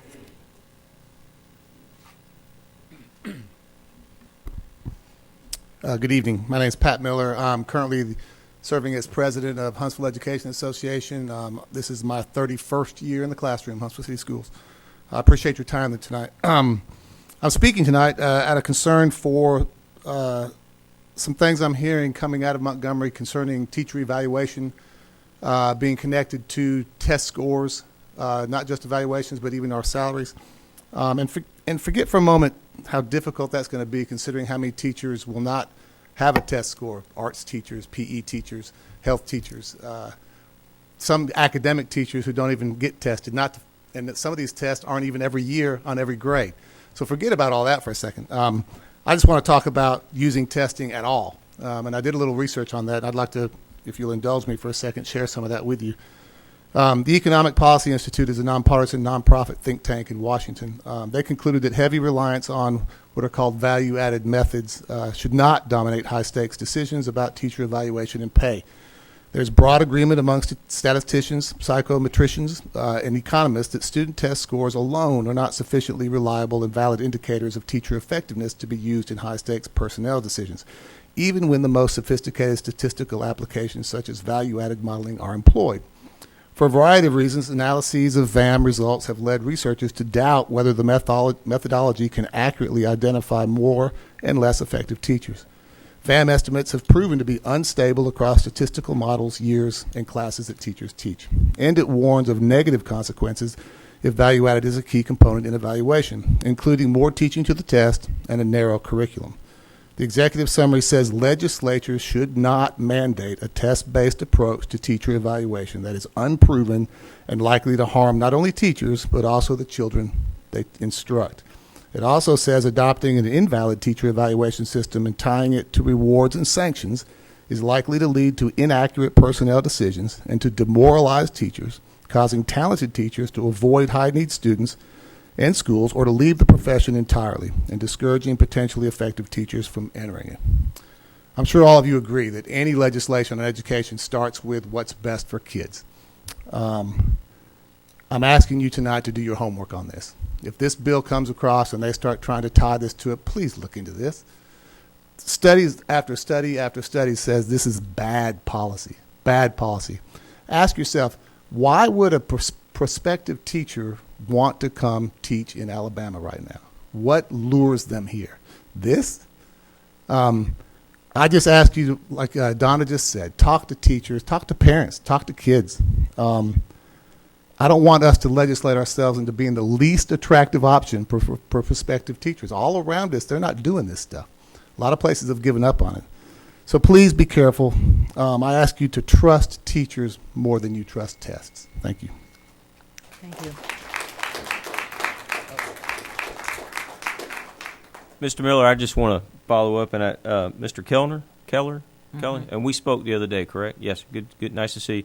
I just want to share that, and I'm responding, communicating with educators on social media and email regarding this piece of legislation. As of this afternoon, it's still not been filed. Okay, a lot of times bills are shopped, drafts are shopped to kind of get a sense of things. Okay. I look forward to when a piece of legislation is filed, and I encourage you and all the other educators, administrators, to provide us factual feedback that ties back to specific elements of the legislation, good, bad, indifferent, whatever, so that and reach all these legislators, so that we can know that perspective as this legislation or whatever legislation that may be introduced moves forward. But if hopefully you are, I know Mr. Keller, you know how to pull up legislation, whether or not it's been filed. Once it's filed, let's get it out for folks to read, so that we're actually reading the same documents and making decisions based on and receiving input based on that. Thank y'all. Thank you. Good evening. Good evening. I'm Jackie Reed. I won't say that name too loud because it's not too popular in the city. But anyway, I want to thank you for allowing the public input, for all the information tonight, and for all the people that attended this. We want to advertise it better the next time. We may have to hit the Von Braun Civic Center. Anyway, I want to let this young gentleman over here know that if they touch the Social Security, I personally will be in Washington. So don't worry, I'll be there. We all care about how each of you vote in Montgomery. How you affect, every time you take a vote, you affect people's lives. Just hope and pray you take every vote you take down there very, very seriously. The drones, I think, need looking into. They could cause some serious problems. Serious problems. I don't know how low the planes go, but that's a good hobby. A lot of people like good hobbies, but you need to think about the problems it could cause. I care about the gun laws. I know some of that was changed recently. I'm not sure I was too happy with how some of it came out, but those gun laws need to be taken very, very seriously also. I would like to ask each of you to give the teachers a raise. Don't even question that. They need a raise, and you don't need to study it, you need to do it. I wouldn't be a teacher. I'm not cut out to be a teacher. But that's a hard job. Sit in the classrooms, sit there with them. I think it's a hard job, and I ask for you to give these teachers a raise. I understand a rumor 200 has quit in the city. That is wrong, and that is bad, and that is sad. So give them a raise. I'm not sure all the schools are failing. I think sometimes parents are to blame for some of this, and maybe we need to take the parents in and give them a talking to and tell them sort of some things. I have to do my parents every now and then, my own children that, but I think we need to look into that. I want you all to ask you, what are you doing with all that money in Montgomery? The rainy day fund, trust fund, educational fund. You are affecting the quality of life of our citizens.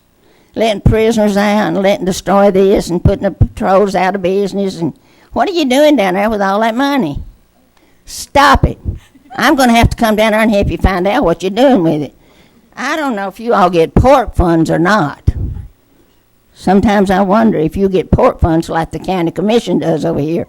They get port money, $4 million, and they split it amongst each one of them. That needs to be changed in Montgomery too.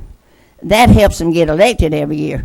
And that's wrong. They're charging seniors to get in a senior center up in North, a new senior center. They're charging the old people with grant money, federal funds, and tax dollars to get in this place. I hope y'all don't have that going on in Montgomery because I'm trying to bust that up. Maybe you need to find a new law about the county commissions and tell them to put that in the general budget. That's their money to get elected. I could tell you where the money's going, but I'm not going to. I may get shot over this because I've been sort of threatened over this anyway. But I'm not too worried. You know, I want to thank God tonight. He does give me the strength, determination, the faith, and the power to take on government. And I want to thank him every day and night. And I appreciate each one of you, and I love you. Do the right thing for the right reasons for the people. It's not about you. It's all about the people. Thank you very, very much.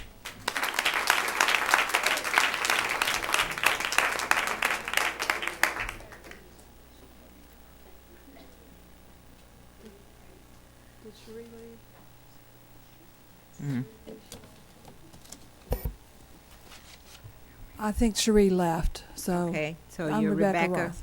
Okay. Rebecca Roth. Thank you. Jennifer Prince, Gail Williams, Elsie Schultz. You're the next ones. I am also a Huntsville City school teacher. I have a little more experience under my belt than the ones who've spoken so far. This is my 46th year of teaching. Wow. I say that only to tell you I have come from all the way through the gamuts over and over again. Things keep coming back and going back. The thing I'm most opposed to is the testing we're doing for our children. We're spending more time on teaching tests than we are teaching children the things they need to actually learn to do and how to live a good life. I am a special education teacher also, which means I have the kids nobody else wants because their tests do not bring up the scores for the teachers. So based on the merit pay thing, I would never, ever in my life get another raise, and they would probably take money away from me. So besides that, forget that. What I'm concerned about is what it's doing to my children. I have spent 46 years building my children up. You can learn. You learn a different way. You can learn to read. You can learn to do math. You can learn to do just about anything you want to do within reason. And what the testing has done, I hear kids saying, I'm stupid, I'm dumb, I can't do this, I'll never learn to do this, I'll never get to go to college, and I don't teach past 5th grade, folks. This is ridiculous. The developmental programs that we do not have in place in our preschool programs are hurting our children. When preschool programs were being presented to be done in my school, I point blank asked the question of the person in charge, whose name will not be spoken, will you provide a developmental program? I also used to be a kindergarten teacher, so I know a little bit about what I'm talking about. He promised, most certainly would. I got an email that included a statement from the National Educators of Early Childhood. None of that is being done. We have preschoolers sitting in front of an iPad being tested once every 9 weeks or more often if they happen to fail, because if you fail a test, you have to take it again. We're being tested by the state test. We're being tested by 2 different tests that the local system requires. And when my kids fail a test, the teachers come back and want them to take another test. Well, you can't, it doesn't do any good. You haven't had time to teach what is in between. So let's get back to teaching the kids and evaluating. I believe in evaluations. I do. I think if we evaluate the beginning of the year and we evaluate the end of the year, we can see the growth the children have made. If we know what standards we're teaching toward and the standards that are appropriate for children, we're going to get them where they need to be.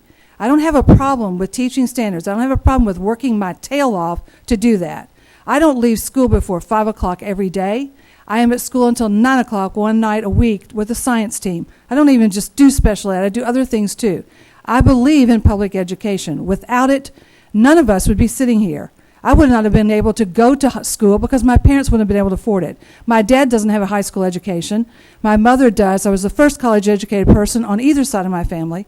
I believe it's very important, and I made sure my children got it. And I'm trying to make sure other people's children get that too.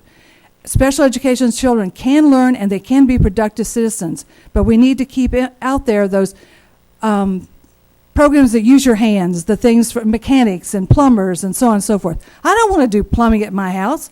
I would do a mess of it. I need somebody who's trained to do that. Let's not throw all that away just for college. College is not the all end all. My dad made a great living working with his hands, and he has a great retirement based on that. Other people can have that too. Don't throw everything away just based on college career. Let's get the career out there, not just the college. Thank you. Ma'am, can I ask a quick question? And by the way, I didn't punch the start clock, so you had plenty of time. But I want to thank you real quick, and I just want to first of all, I've heard two educators use the term developmental something pre-K, and there's a term there that I'm trying to get my is developmental. What we want are children to do things that are developmentally appropriate. Children at ages of 3 and 4 are not supposed to be reading. They're supposed to be learning how to play and get along with people, to sort things with shapes and things. And with that in mind, and I'm aware of our time, and we have a list of folks, and I'd be willing to talk to you all. Am I sensing that we're not a fan of the pre-K program that the state's? What I'm hearing from what the state is presenting with their 10 pilot programs that are in this area, they're trying to do it developmentally. They have gone away from the book, learning, letters, reading stuff, more to the play concept and learning through play. You can learn to, like I said, I used to teach kindergarten. You can learn all those letters and things just by presenting them to them in a fun way, singing songs, making them and so on. I don't have to push. My question is, though, and I don't have the numbers in front of me. One of my colleagues may recall off the top of their head, but millions of dollars in the Education Trust Fund over the last 3-4 years towards pre-K programs around the state that are being implemented and are growing. All I can tell you is the ones in my building are not developmentally appropriate. And therein lies my point. What I understand as legislators, we are not involved to that level of detail with dictating through the Department of Education or to Huntsville City Schools or any of the other school systems about that. What I am aware of is I am seeing millions of dollars, and some of my friends say that it's not the right spend of that money, and some of my friends are in support of it because pre-K programs have an importance. I just need to make sure, and what I've heard from two of you this evening is the literally $50 million in the Education Trust Fund for pre-K programs, and you're telling me that they are not effective developmentally programs. What I'm going to tell you is the ones that I know that are being implemented right now that are state overseen by the state directly are becoming more developmentally appropriate than the ones that are in place right now. So we're getting there. We're moving in the right direction, I think. Okay. And I'm not opposed to preschool at all. I think my children went to preschool. It's a great thing. But you don't need to push children beyond what their ability to do at the time. I agree. And I think this is case in point one, Jackie Reed. What are we doing with the money? Well, there you go. But second, to the educators in the room, this is the feedback real time that I and other legislators crave so that we can better articulate our position legislatively, but also through the State Department of Education, because there's a level of detail we don't necessarily get to, but yet they want funding and increase the funding, and at what expense. So we could go on all night about this, but I just thank you for your comments. Hi, I'm Jennifer Prince. I'm also a proud educator, and I'm here to communicate directly with you tonight because I hear through an article I read on Facebook that that's what you're asking for. I'm going to start with thank you for supporting library enhancement funds this year. We received, I think, it was about almost close to $22 or something like that per certified unit, which is not what it originally was before the recession hit in 2008. So I hope to see that increase. It gave me $622 for my building, which allowed me to buy 33 books and ebooks to help support a 8,000 plus book library. So as you can see, I'm excited, but we need more. We need more up-to-date resources. If we haven't had money to buy new books for 8 years, which means the average copyright is pretty old, and that's not good because we want our children to have current, up-to-date resources. So thank you for where you've started, and I hope to see that grow. I hope to see other funding grow, such as the technology as well. I also hope to see you fully support the Alabama Supercomputer Authority because they are the ones who uphold the Alabama Virtual Library, which is a major educational resource from elementary, middle school, high school, colleges, and universities. This is how we access reliable, creditable journal articles for kids to do research. This is important. We want our kids, you want us to bring you factual information. We need to be able to teach our kids how to find factual information and provide that. With the lack of library funding, we obviously haven't been able to buy journals, okay? But even with that, when I look at what we did get versus what a journal cost, you are getting an excellent return on your investment in the Alabama Virtual Library and the Supercomputer Authority because that's statewide. And we're not, if you're an anti-paper person, that means I'm not keeping magazines on my shelf, but you're also providing me a greater amount of resources and journals to provide than I could have provided with $500. So please support that. And I'm also asking you to please support your teachers because we are a resource. Have you ever met an educator who didn't say, I spend money out of my own pocket in the classroom? So if you give us a raise, you know we're going to be putting more back into the classroom. So please think about that. Please, there's been many reasons already given. I don't want to reiterate them about why we need a raise. And I also hope, I'd like to say ditto to everything I've heard about testing. I was in a high school for 18 years. I'm in middle school first time this year. Helped a lot with the testing. I counted 180 student days on our calendar. I counted 53 days of testing. That's almost 30%. That's almost one test every 3 days. That is too much. That is not healthy. That is not healthy. So please think about these resources, and we appreciate your support.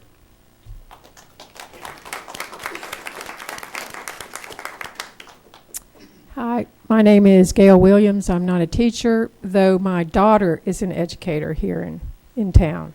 Chuck Verdane gave a good rundown already about the payday loan and auto title lending in Alabama. So I'll just leave out half of what I was going to say and say, this law allows lenders to gouge those people who can least afford it. They already don't have enough money to live on. Otherwise, they wouldn't be getting these loans to begin with. I bet no one in this room could pay the 356% interest rate on a 2-week loan. I know I couldn't. So please support a bill that would lower the interest rate to 36% and give the borrower 6 months to repay the loan instead of 2 weeks. Since I have 2 minutes left, I'm going to add this. In 1982, I delivered here in Huntsville my now 34-year-old daughter at home with a midwife. She was an 80-plus-year-old woman midwife named Maddie Hereford. She had delivered at least 300 babies. It was textbook perfect. She knew if I needed other care that I could go to the hospital. I got Miss Hereford's name from the Madison County Health Department. It was legal then. I don't know what's happened in the last 30 years, but she gave excellent care. She was wonderful. I saw her often. I knew her. Unlike my backup obstetrician, who didn't know I had a midwife, or he would have fired me as a patient. I saw him maybe 5 minutes, if that, when I had an appointment. I usually saw his nurse. Alabama needs midwives now. They're compassionate, loving, very educated people who'll spend time with you. Thanks.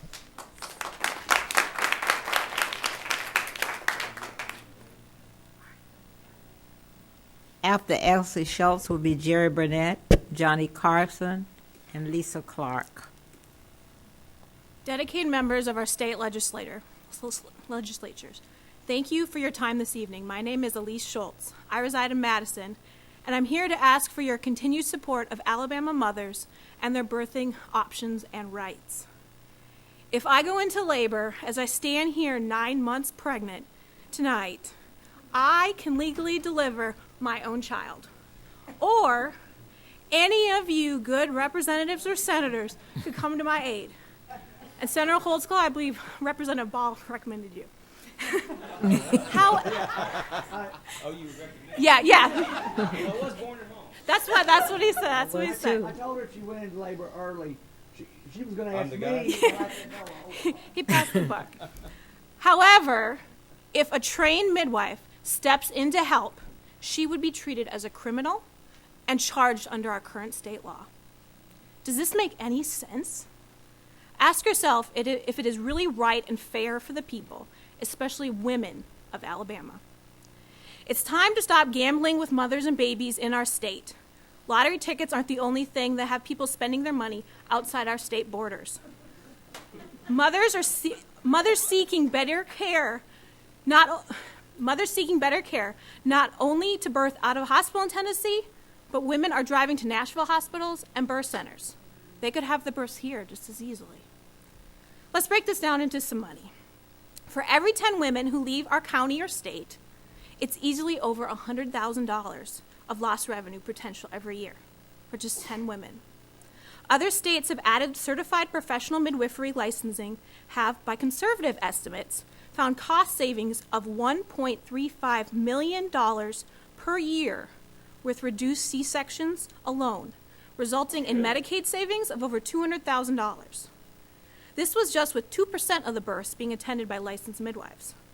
In our state, 52.5% of births are by mothers on Medicaid. In Madison County alone, it's 40.5%. Medicaid mothers are limited in their options to choose or switch providers, causing many to be stuck in unsupportive doctor-patient relationships. Women are being deceived, lied to, bullied, and coerced into consenting to non-evidence-based practices and policies that are not centered around what is best for mom and baby and the family as a whole. Experience shared by many other women just make me sick and I'm sure they would to you as well. Private insurance isn't much different than Medicaid, except for having a choice to truly change providers at any point. I made this choice last June, after I was told at 8 weeks pregnant with this pregnancy that a C-section was easy peasy after my previous one. And given the stories of vivid stories of how uterine rupture, which does carry a risk of 1%, could kill my baby, never mind that C-section risks are higher. These scare tactics were given to me after I had just lost 2 children. I switched providers, and I'm now going out of state. I'm neither the first, because we've heard others tonight, nor the last. This has been an emotional roller coaster, and I've been willing to pay money out of my pocket where I could easily go to one of the 3 hospitals here in Madison County and pay $0 with my insurance. Instead, I'm paying much more, and I'm lucky that my insurance does cover part of it.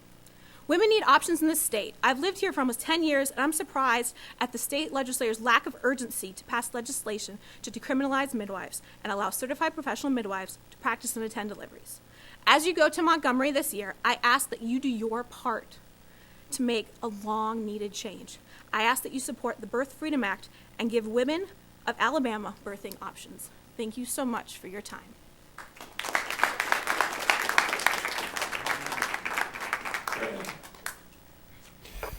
Let me comment on if you're 9 months pregnant. Yes. One of the areas that I work with and have worked with over the years is the 911 program. We are lucky to have probably the best 911 system in the country here in Huntsville, Alabama. So I got to thinking when you were saying you're 9 months pregnant, I have my phone ready to dial 911 if necessary.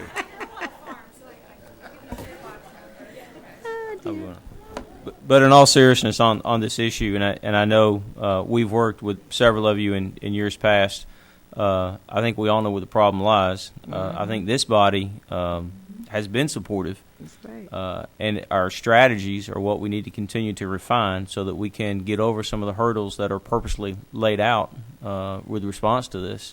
I'm only speaking for myself. I won't speak for all my colleagues. I would never do that. But generally, we've gotten this to a committee in the Senate Health Committee.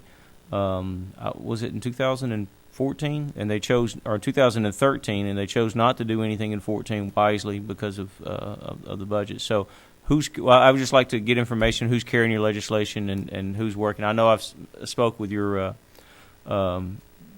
lobbyist in years past. Hey, even midwives have lobbyists, and they do provide valuable information. So. Yeah, Jennifer. And so at any rate, thank you again for being here. We need to continue to carry the message to our other colleagues across the state, as I know you continue to work that as well as a coalition. Thank you. Oh, good evening. I'm Jerry Burnett, and I serve on the executive committee for the Alabama State Conference, the NAACP. And I move all over Alabama. I see poverty quite a bit, and I'm concerned about poverty in Alabama. And as you look at Alabama, it's been one of the top 10 states with poverty going back to Reconstruction. And I don't know what it is that our legislators are doing to get rid of poverty. You know, we seem to get our fair share of federal funds. The state has its natural resources. And I can't imagine why Alabama remains one of the top 10 states with poverty. I hear a lot of talk about conservative values, but then when I hear that, I think, what are you conserving, poverty? You know, I'm trying to figure out what it is. We know that we left about $3 billion on the table to expand the Affordable Care Act. We got people dying every day in Alabama because they can't afford medical care. In the past 3 years, the state sat back and watched 10 hospitals close down in Alabama. Then we got whole counties, entire counties that doesn't have a hospital. People driving 70 miles to get to a hospital. And at the same time, we got $3 billion sitting on the table, and nobody is concerned about expanding the Affordable Care Act. Well, if you don't expand it, then give us an alternative. You know, somebody needs to do something about it. That's almost criminal. When the federal government has $3 billion sitting on the table and we refuse to take it, and then we closed down 10 hospitals in the past 3 years. Who ever heard of that?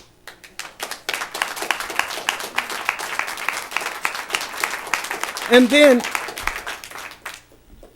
someone said to me that was socialist. I heard that from one certain representative. Then if that's socialism, what is the alternative? Let people die? That's almost criminal. Somebody needs to go to jail. Amen. Thank you.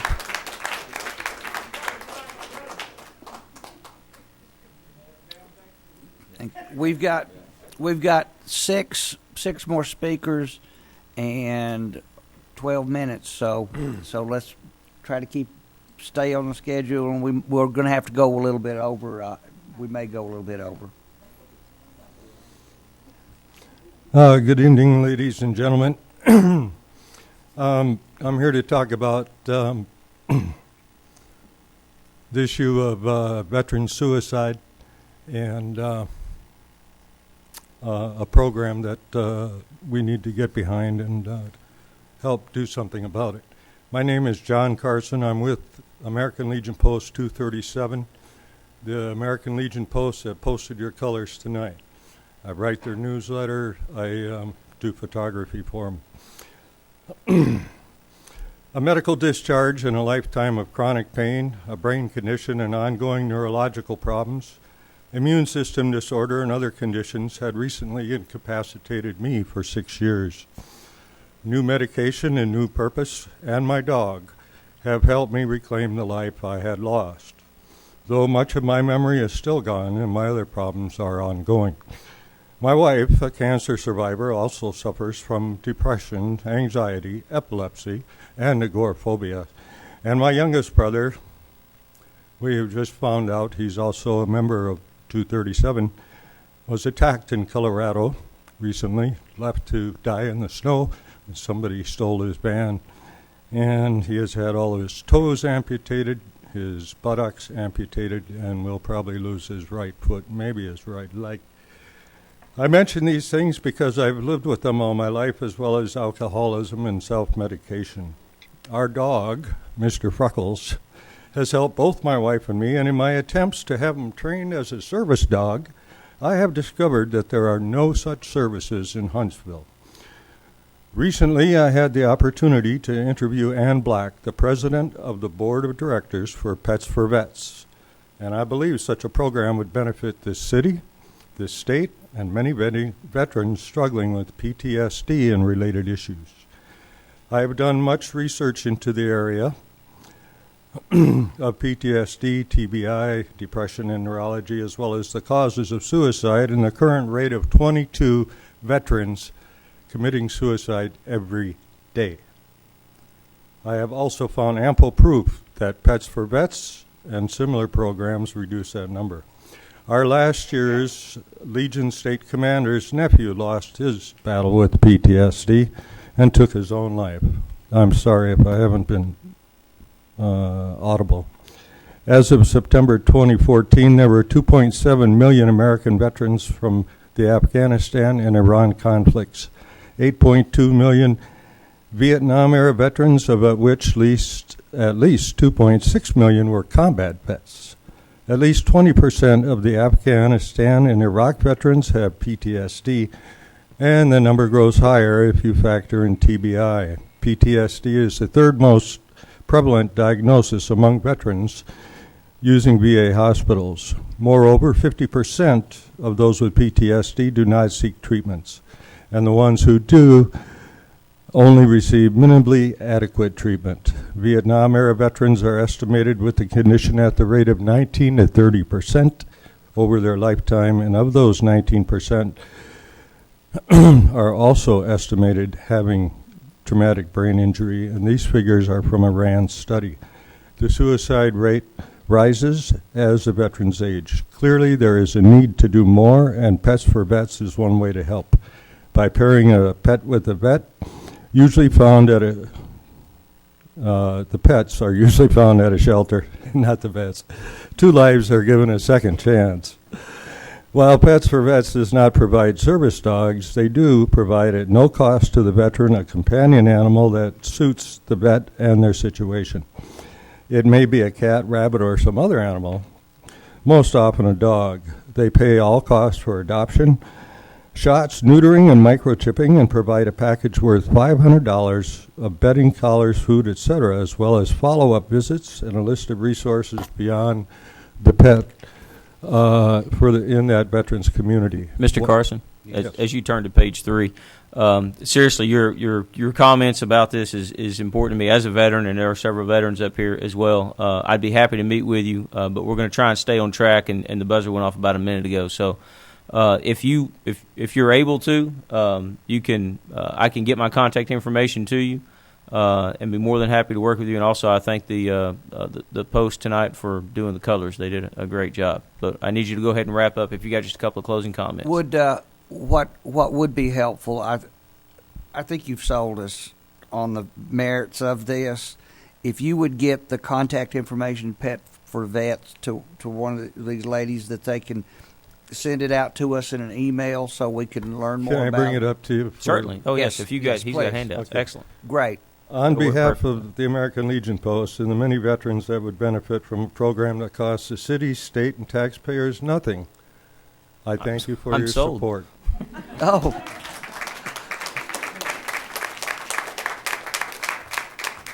Yes, what can we do? So after Lisa Clark, we have 4.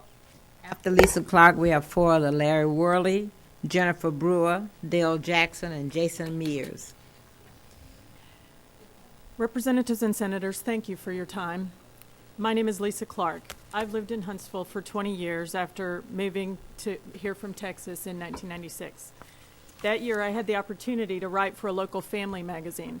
I covered their annual childbirth issue, and I interviewed the charge nurses of every LDR unit, labor and delivery unit, in Madison, Morgan, and Limestone counties. Through that assignment, I realized that the freedom I enjoyed in Texas to choose my caregivers and how I gave birth would not be respected in my local hospitals. So I found mothers who had used midwives. I read the laws concerning midwives in Alabama, and I decided I would give birth to any children I had in Alabama at home.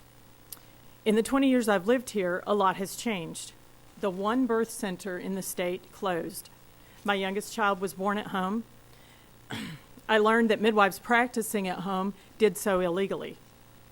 The number of states where certified professional midwives practice legally grew to 30. The Department of Alabama actually arrested a friend of mine, and she moved her practice to Tennessee. The Department of Public Health inexplicably repealed birth center regulations in 2005. The state of Washington, home of the most costly midwifery program in the country, found that midwives saved the state Medicaid program 2 times the cost of the midwifery program. Health and Human Services found that Alabama nurse midwives practice in the most restrictive professional environment of all 50 states. The number of nurse midwives allowed to attend births in Alabama hospitals plummeted from dozens to 3. Alabama's C-section rate rose to 57%. And hundreds of Alabama families have driven to surrounding states to give birth with certified professional midwives. You know what hasn't changed in 20 years? Mothers still want options in maternity care, options that are not available in Alabama. They want nurse midwives attending births in hospitals. They want caregivers who know how to facilitate vaginal birth after cesarean. They want freestanding, independent birth centers. They want caregivers who respect their decisions regarding childbirth. Many Madison County mothers are driving to hospitals in Florence, Anniston, and cities in Tennessee because the options they seek are not available in our area hospitals. While these mothers are willing to drive long distances to gain access to respectful, evidence-based care, they would much prefer to get this care in their hometowns.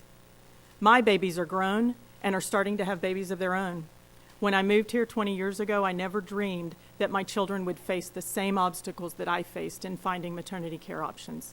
It is for my children and for these mothers who can't find the options here in their hometown, that I ask you to support the Birth Freedom Act. Thank you.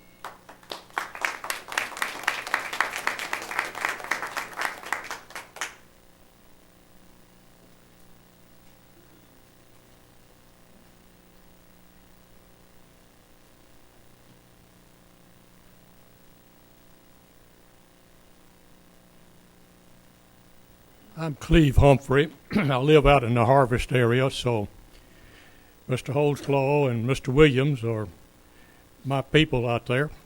So I guess my remarks would be addressed to them, although I'm addressing all of you. You know, it's an interesting thing. I think it's generally understood and agreed that many essential elements of the Alabama state government is underfunded. I don't think any one of you would disagree with that. Furthermore, it's been known for years that the agencies are underfunded, and yet they get their appropriations cut. I am quite sure that the people here would agree that the following agencies are underfunded. The Alabama Law Enforcement Agency, the judicial system, Medicaid, Alabama Department of Environmental Management, Mental Health Department, the Department of Conservation and Natural Resources. We all know about the closing of the state parks. So I don't see how you can cut further, which I understand some people would like to do. I believe if you think that the people would not support a moderate tax increase to appropriately fund these agencies, you've misread what the public says. Am I correct on that?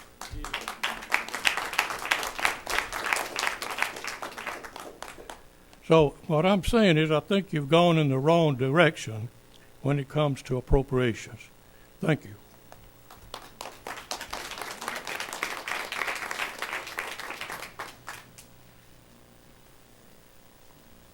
Good evening.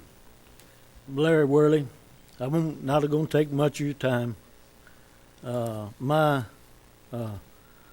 comments are on supposedly coming up tax increase on gasoline. I have a printout here from ALDOT from 1994. That's the first page is the reason we're going to supposedly have to have this tax increase, is that the miles per gallon have gone up. I agree with that. It uses as illustration a 1994 Honda Accord. 1994, it averaged 21 to 27 miles per gallon. Then it goes up to a 23 Honda Accord. The miles per gallon goes up to 27.36. Then it jumps to a proposal 2025 Honda Accord. The miles per gallon as demanded by President Obama, that the miles per gallon must be in 2025 54 miles per gallon. Now, I don't know if they'll get that. I'm pretty sure they've got cars now that get that, but the gas companies won't let them. You know that deal. But I am in favor of a small gasoline tax, but not what is being proposed by Mr. Mac McCutcheon. 12% is entirely too much. Here is just the surrounding states. Georgia has an 8% tax, Tennessee 22% tax, and their governor just voted down a proposed tax on that last week. Mississippi 18 cents, Louisiana 21 cents, South Carolina 17 cents per gallon. Now, if we add that 12 cents a gallon, that will be 30 cents a gallon plus 2 cents each additional year. I'm getting too old to worry about it, but I've got grandkids that's coming along, and by the time they get 20 years old, the tax on that be 75 cents a gallon. And you and I know that they're using the illustration as a Honda. How many Hondas do you see on the road compared to SUVs and 250 series Ford pickup trucks with 40-gallon tanks and comparing it to these Hondas with 15-gallon tanks? Don't tell me they're not selling 3 times as more gasoline. There's a third more cars on the road since this survey was made in '94 that is running up and down the highway now.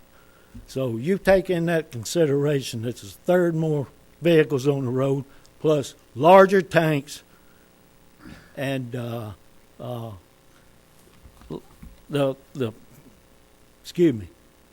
tax with the surrounding states here. Like I say, I could be supportive of a small tax, but 30 cents a gallon, let's get real. Thank you, Mr. That is entirely out of line with the rest of the states around here. Thank you, Mr. Whirley. This might be an appropriate time to let you and others know that Monday, February 1st, 10 a.m. to 12 noon at the Calhoun Community College over in Tanner, there will be a joint Legislative Transportation Committee meeting, and the goal of this will be to get input on this issue. So I hope you'll burn a little bit of that gas and go over there and share this with them as well. Thank you very much. One more thing. On this proposal for the lottery, let's give the people a chance to vote on it and quit pushing it down the road. Give the people a chance to vote on it. Don Siegelman is in prison now, serving time worse than a murderer, and he's the only one that's given this state a chance to vote on it. So let's give him a chance. Thank you. Now who's next? We've got 3 more.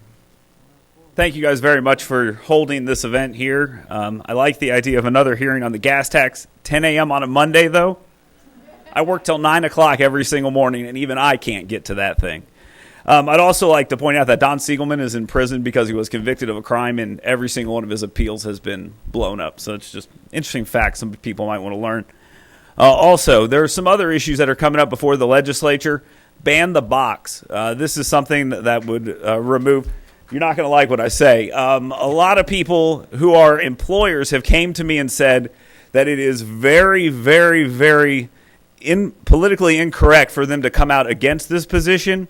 But they want to know when they're getting ready to hire someone whether or not they have a felony conviction, and removing that will bother them. You're not going to hear a lot from them because it's a lot more popular to say, hey, we should give those guys a chance. And I think that's great too.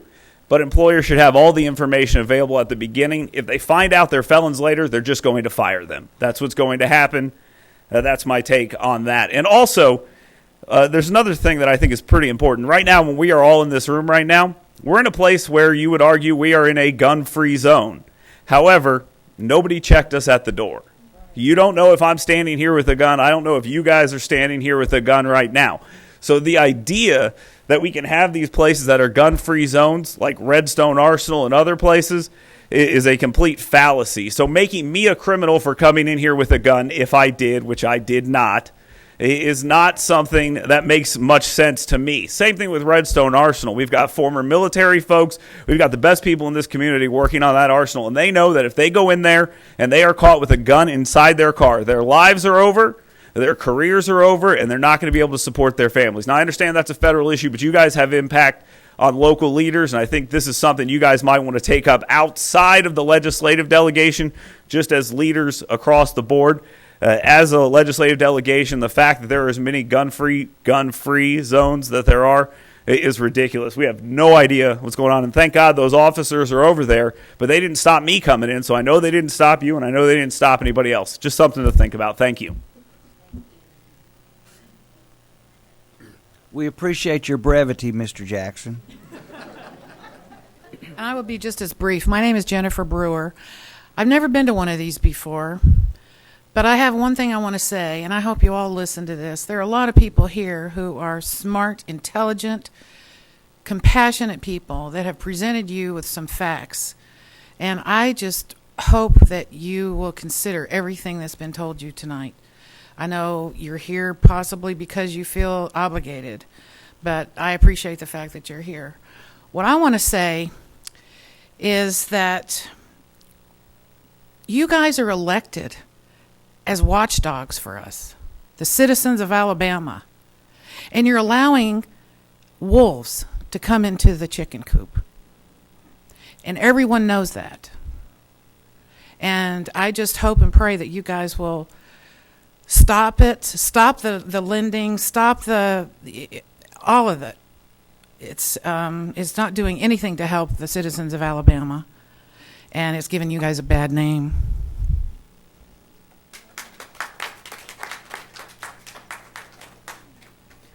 Hello, my name is Jason Mears. I'm a volunteer for the Stepping Stones Foundation, and I appreciate the chance to speak, and I will be as brief as I can.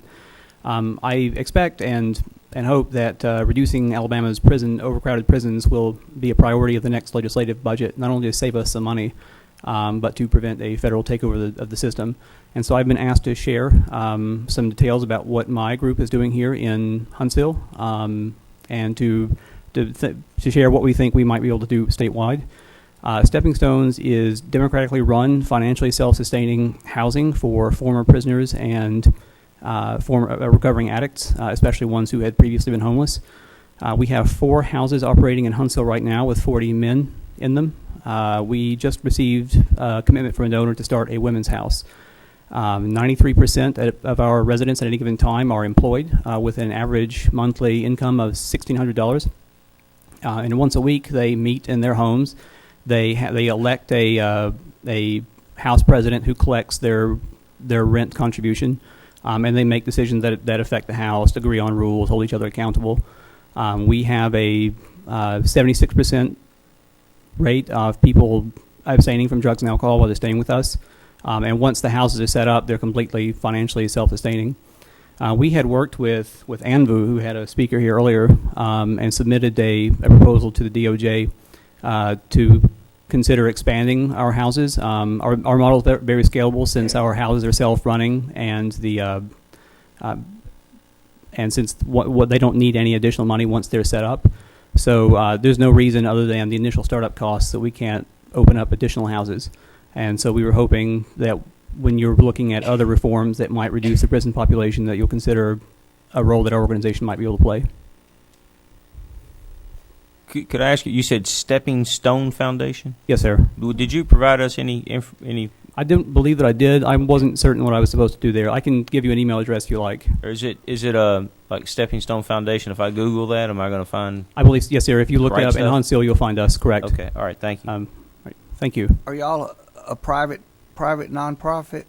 Yes, sir. We're a 501c3 nonprofit. Okay. Well, I do appreciate what you're doing, and it's news to me. I don't think I'm familiar with your organization yet, so I thank you for calling. And if you could get the contact information to maybe to Becky or some of our people where they could distribute that to us. Certainly. If you don't have it handy. Okay. There is one other name on here, Regina Gerson. Is that person still available on medical marijuana? Okay. And that's all that I have after her. Oh, Mr. Forsythe? Is that you? All right.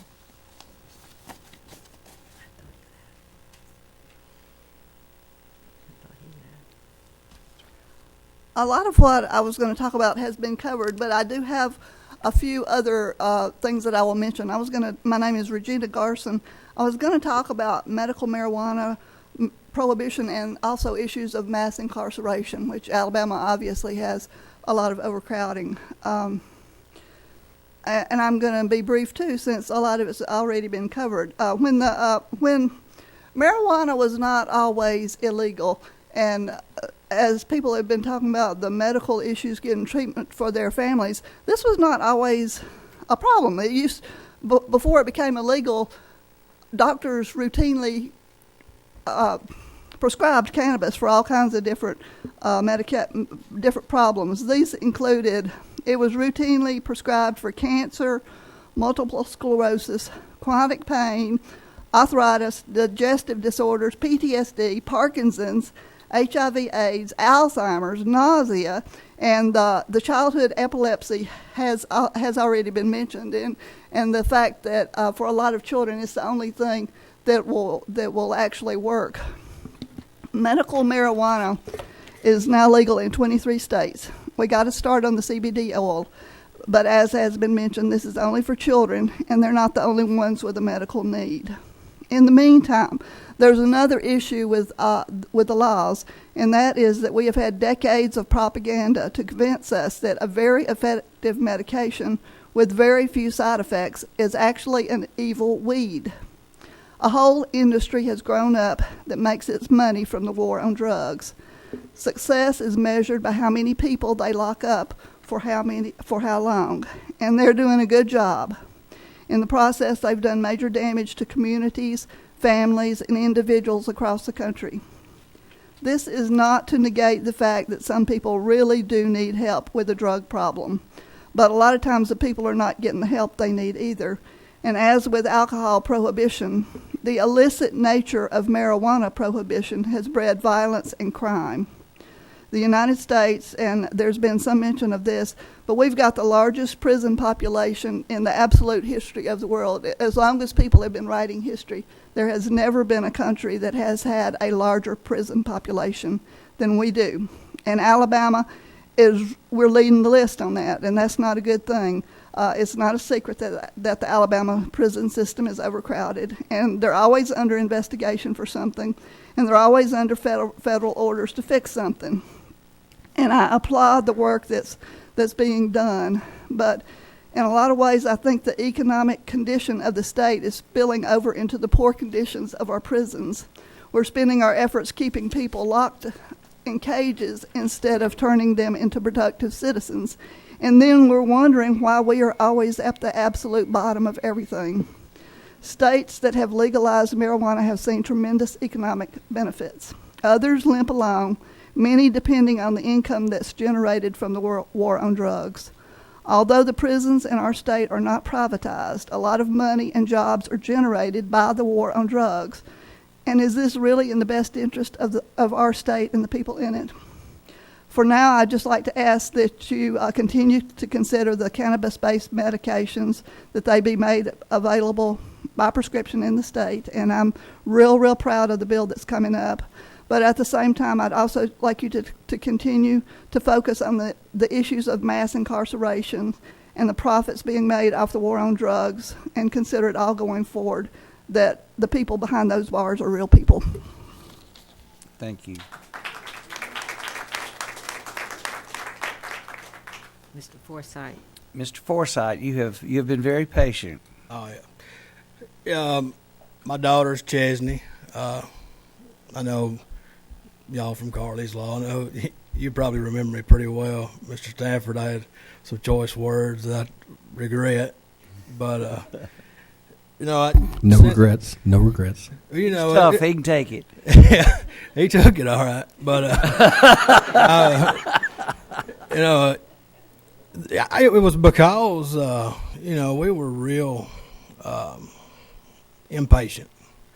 We were wanting to get that oil for my daughter because she was having seizures, and when it passed, it was a good thing. And she has yet to get that oil. And I know we talked about this. I feel good about it. But what I kind of want to make sure that this is done right this time, and that the bill's wrote up right. And I know it's not. I know there's going to be federal. I'm going to have to get it here. But as long as y'all won't arrest me, we'll be okay. But I'm gonna get my little girl her medicine, and that's what I do. That's what I got to do.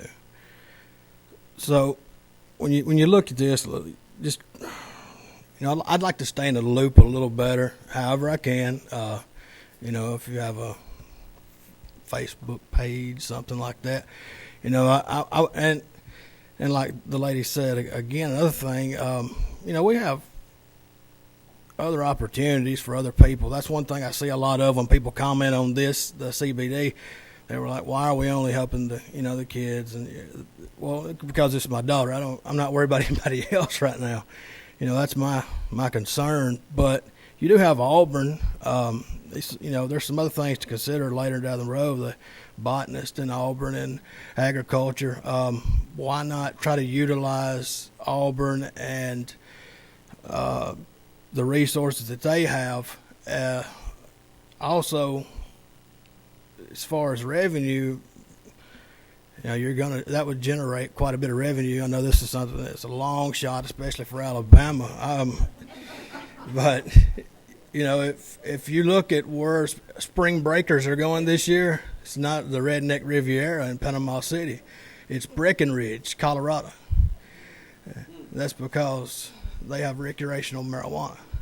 And they are not. There's no violence. There's no shootouts and none of that. They're skiing and they're getting high on the mountains. But for me,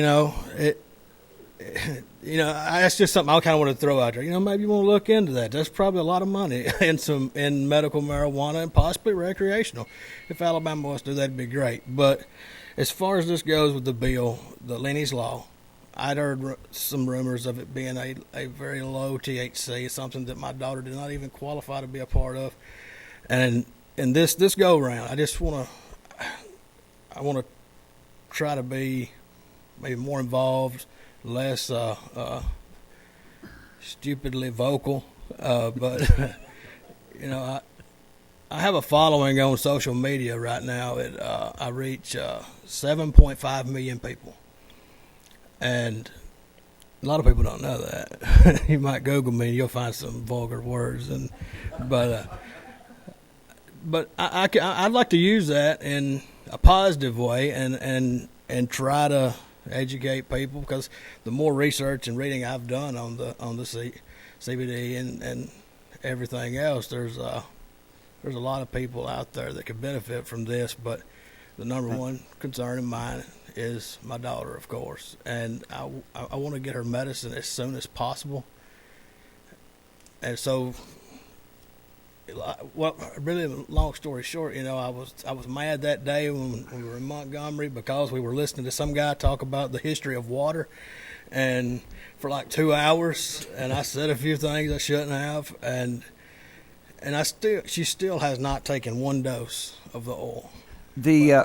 I would like to, let's stay in touch. Definitely. And I would, about the bill that's coming, the THC level is 3%, which I think would be an adequate amount to have the best value. And also one thing that I've heard repeated a couple of times, and I want to clear it up, this bill will not just apply to children.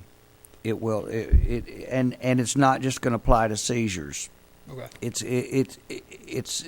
going to be as broad as I can get it and have a chance to pass. So I appreciate your comments, and we'll be working on it some more over the I next few appreciate weeks. y'all. I mean, I really do. It's my little girl, and daddies do things that they got to do, whatever they got to do. So don't make me do what I got to do. So, I really hope we can get this done. Thank you. We'd like to keep you from being a criminal if we can help it. Hey, connect with me on Facebook, please. Yes, ma'am. Get with me on Facebook.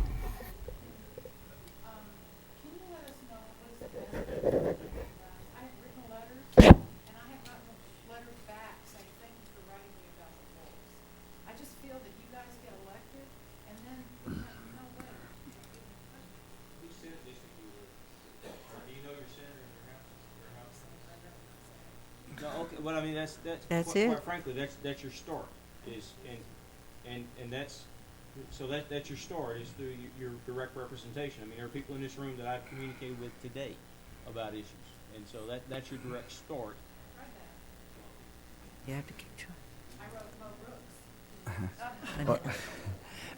May I make a comment? Oh, go ahead. I wanted to say to Mr. Forsythe before he left, even though he might have gotten frustrated, that that process just creates that kind of frustration in you.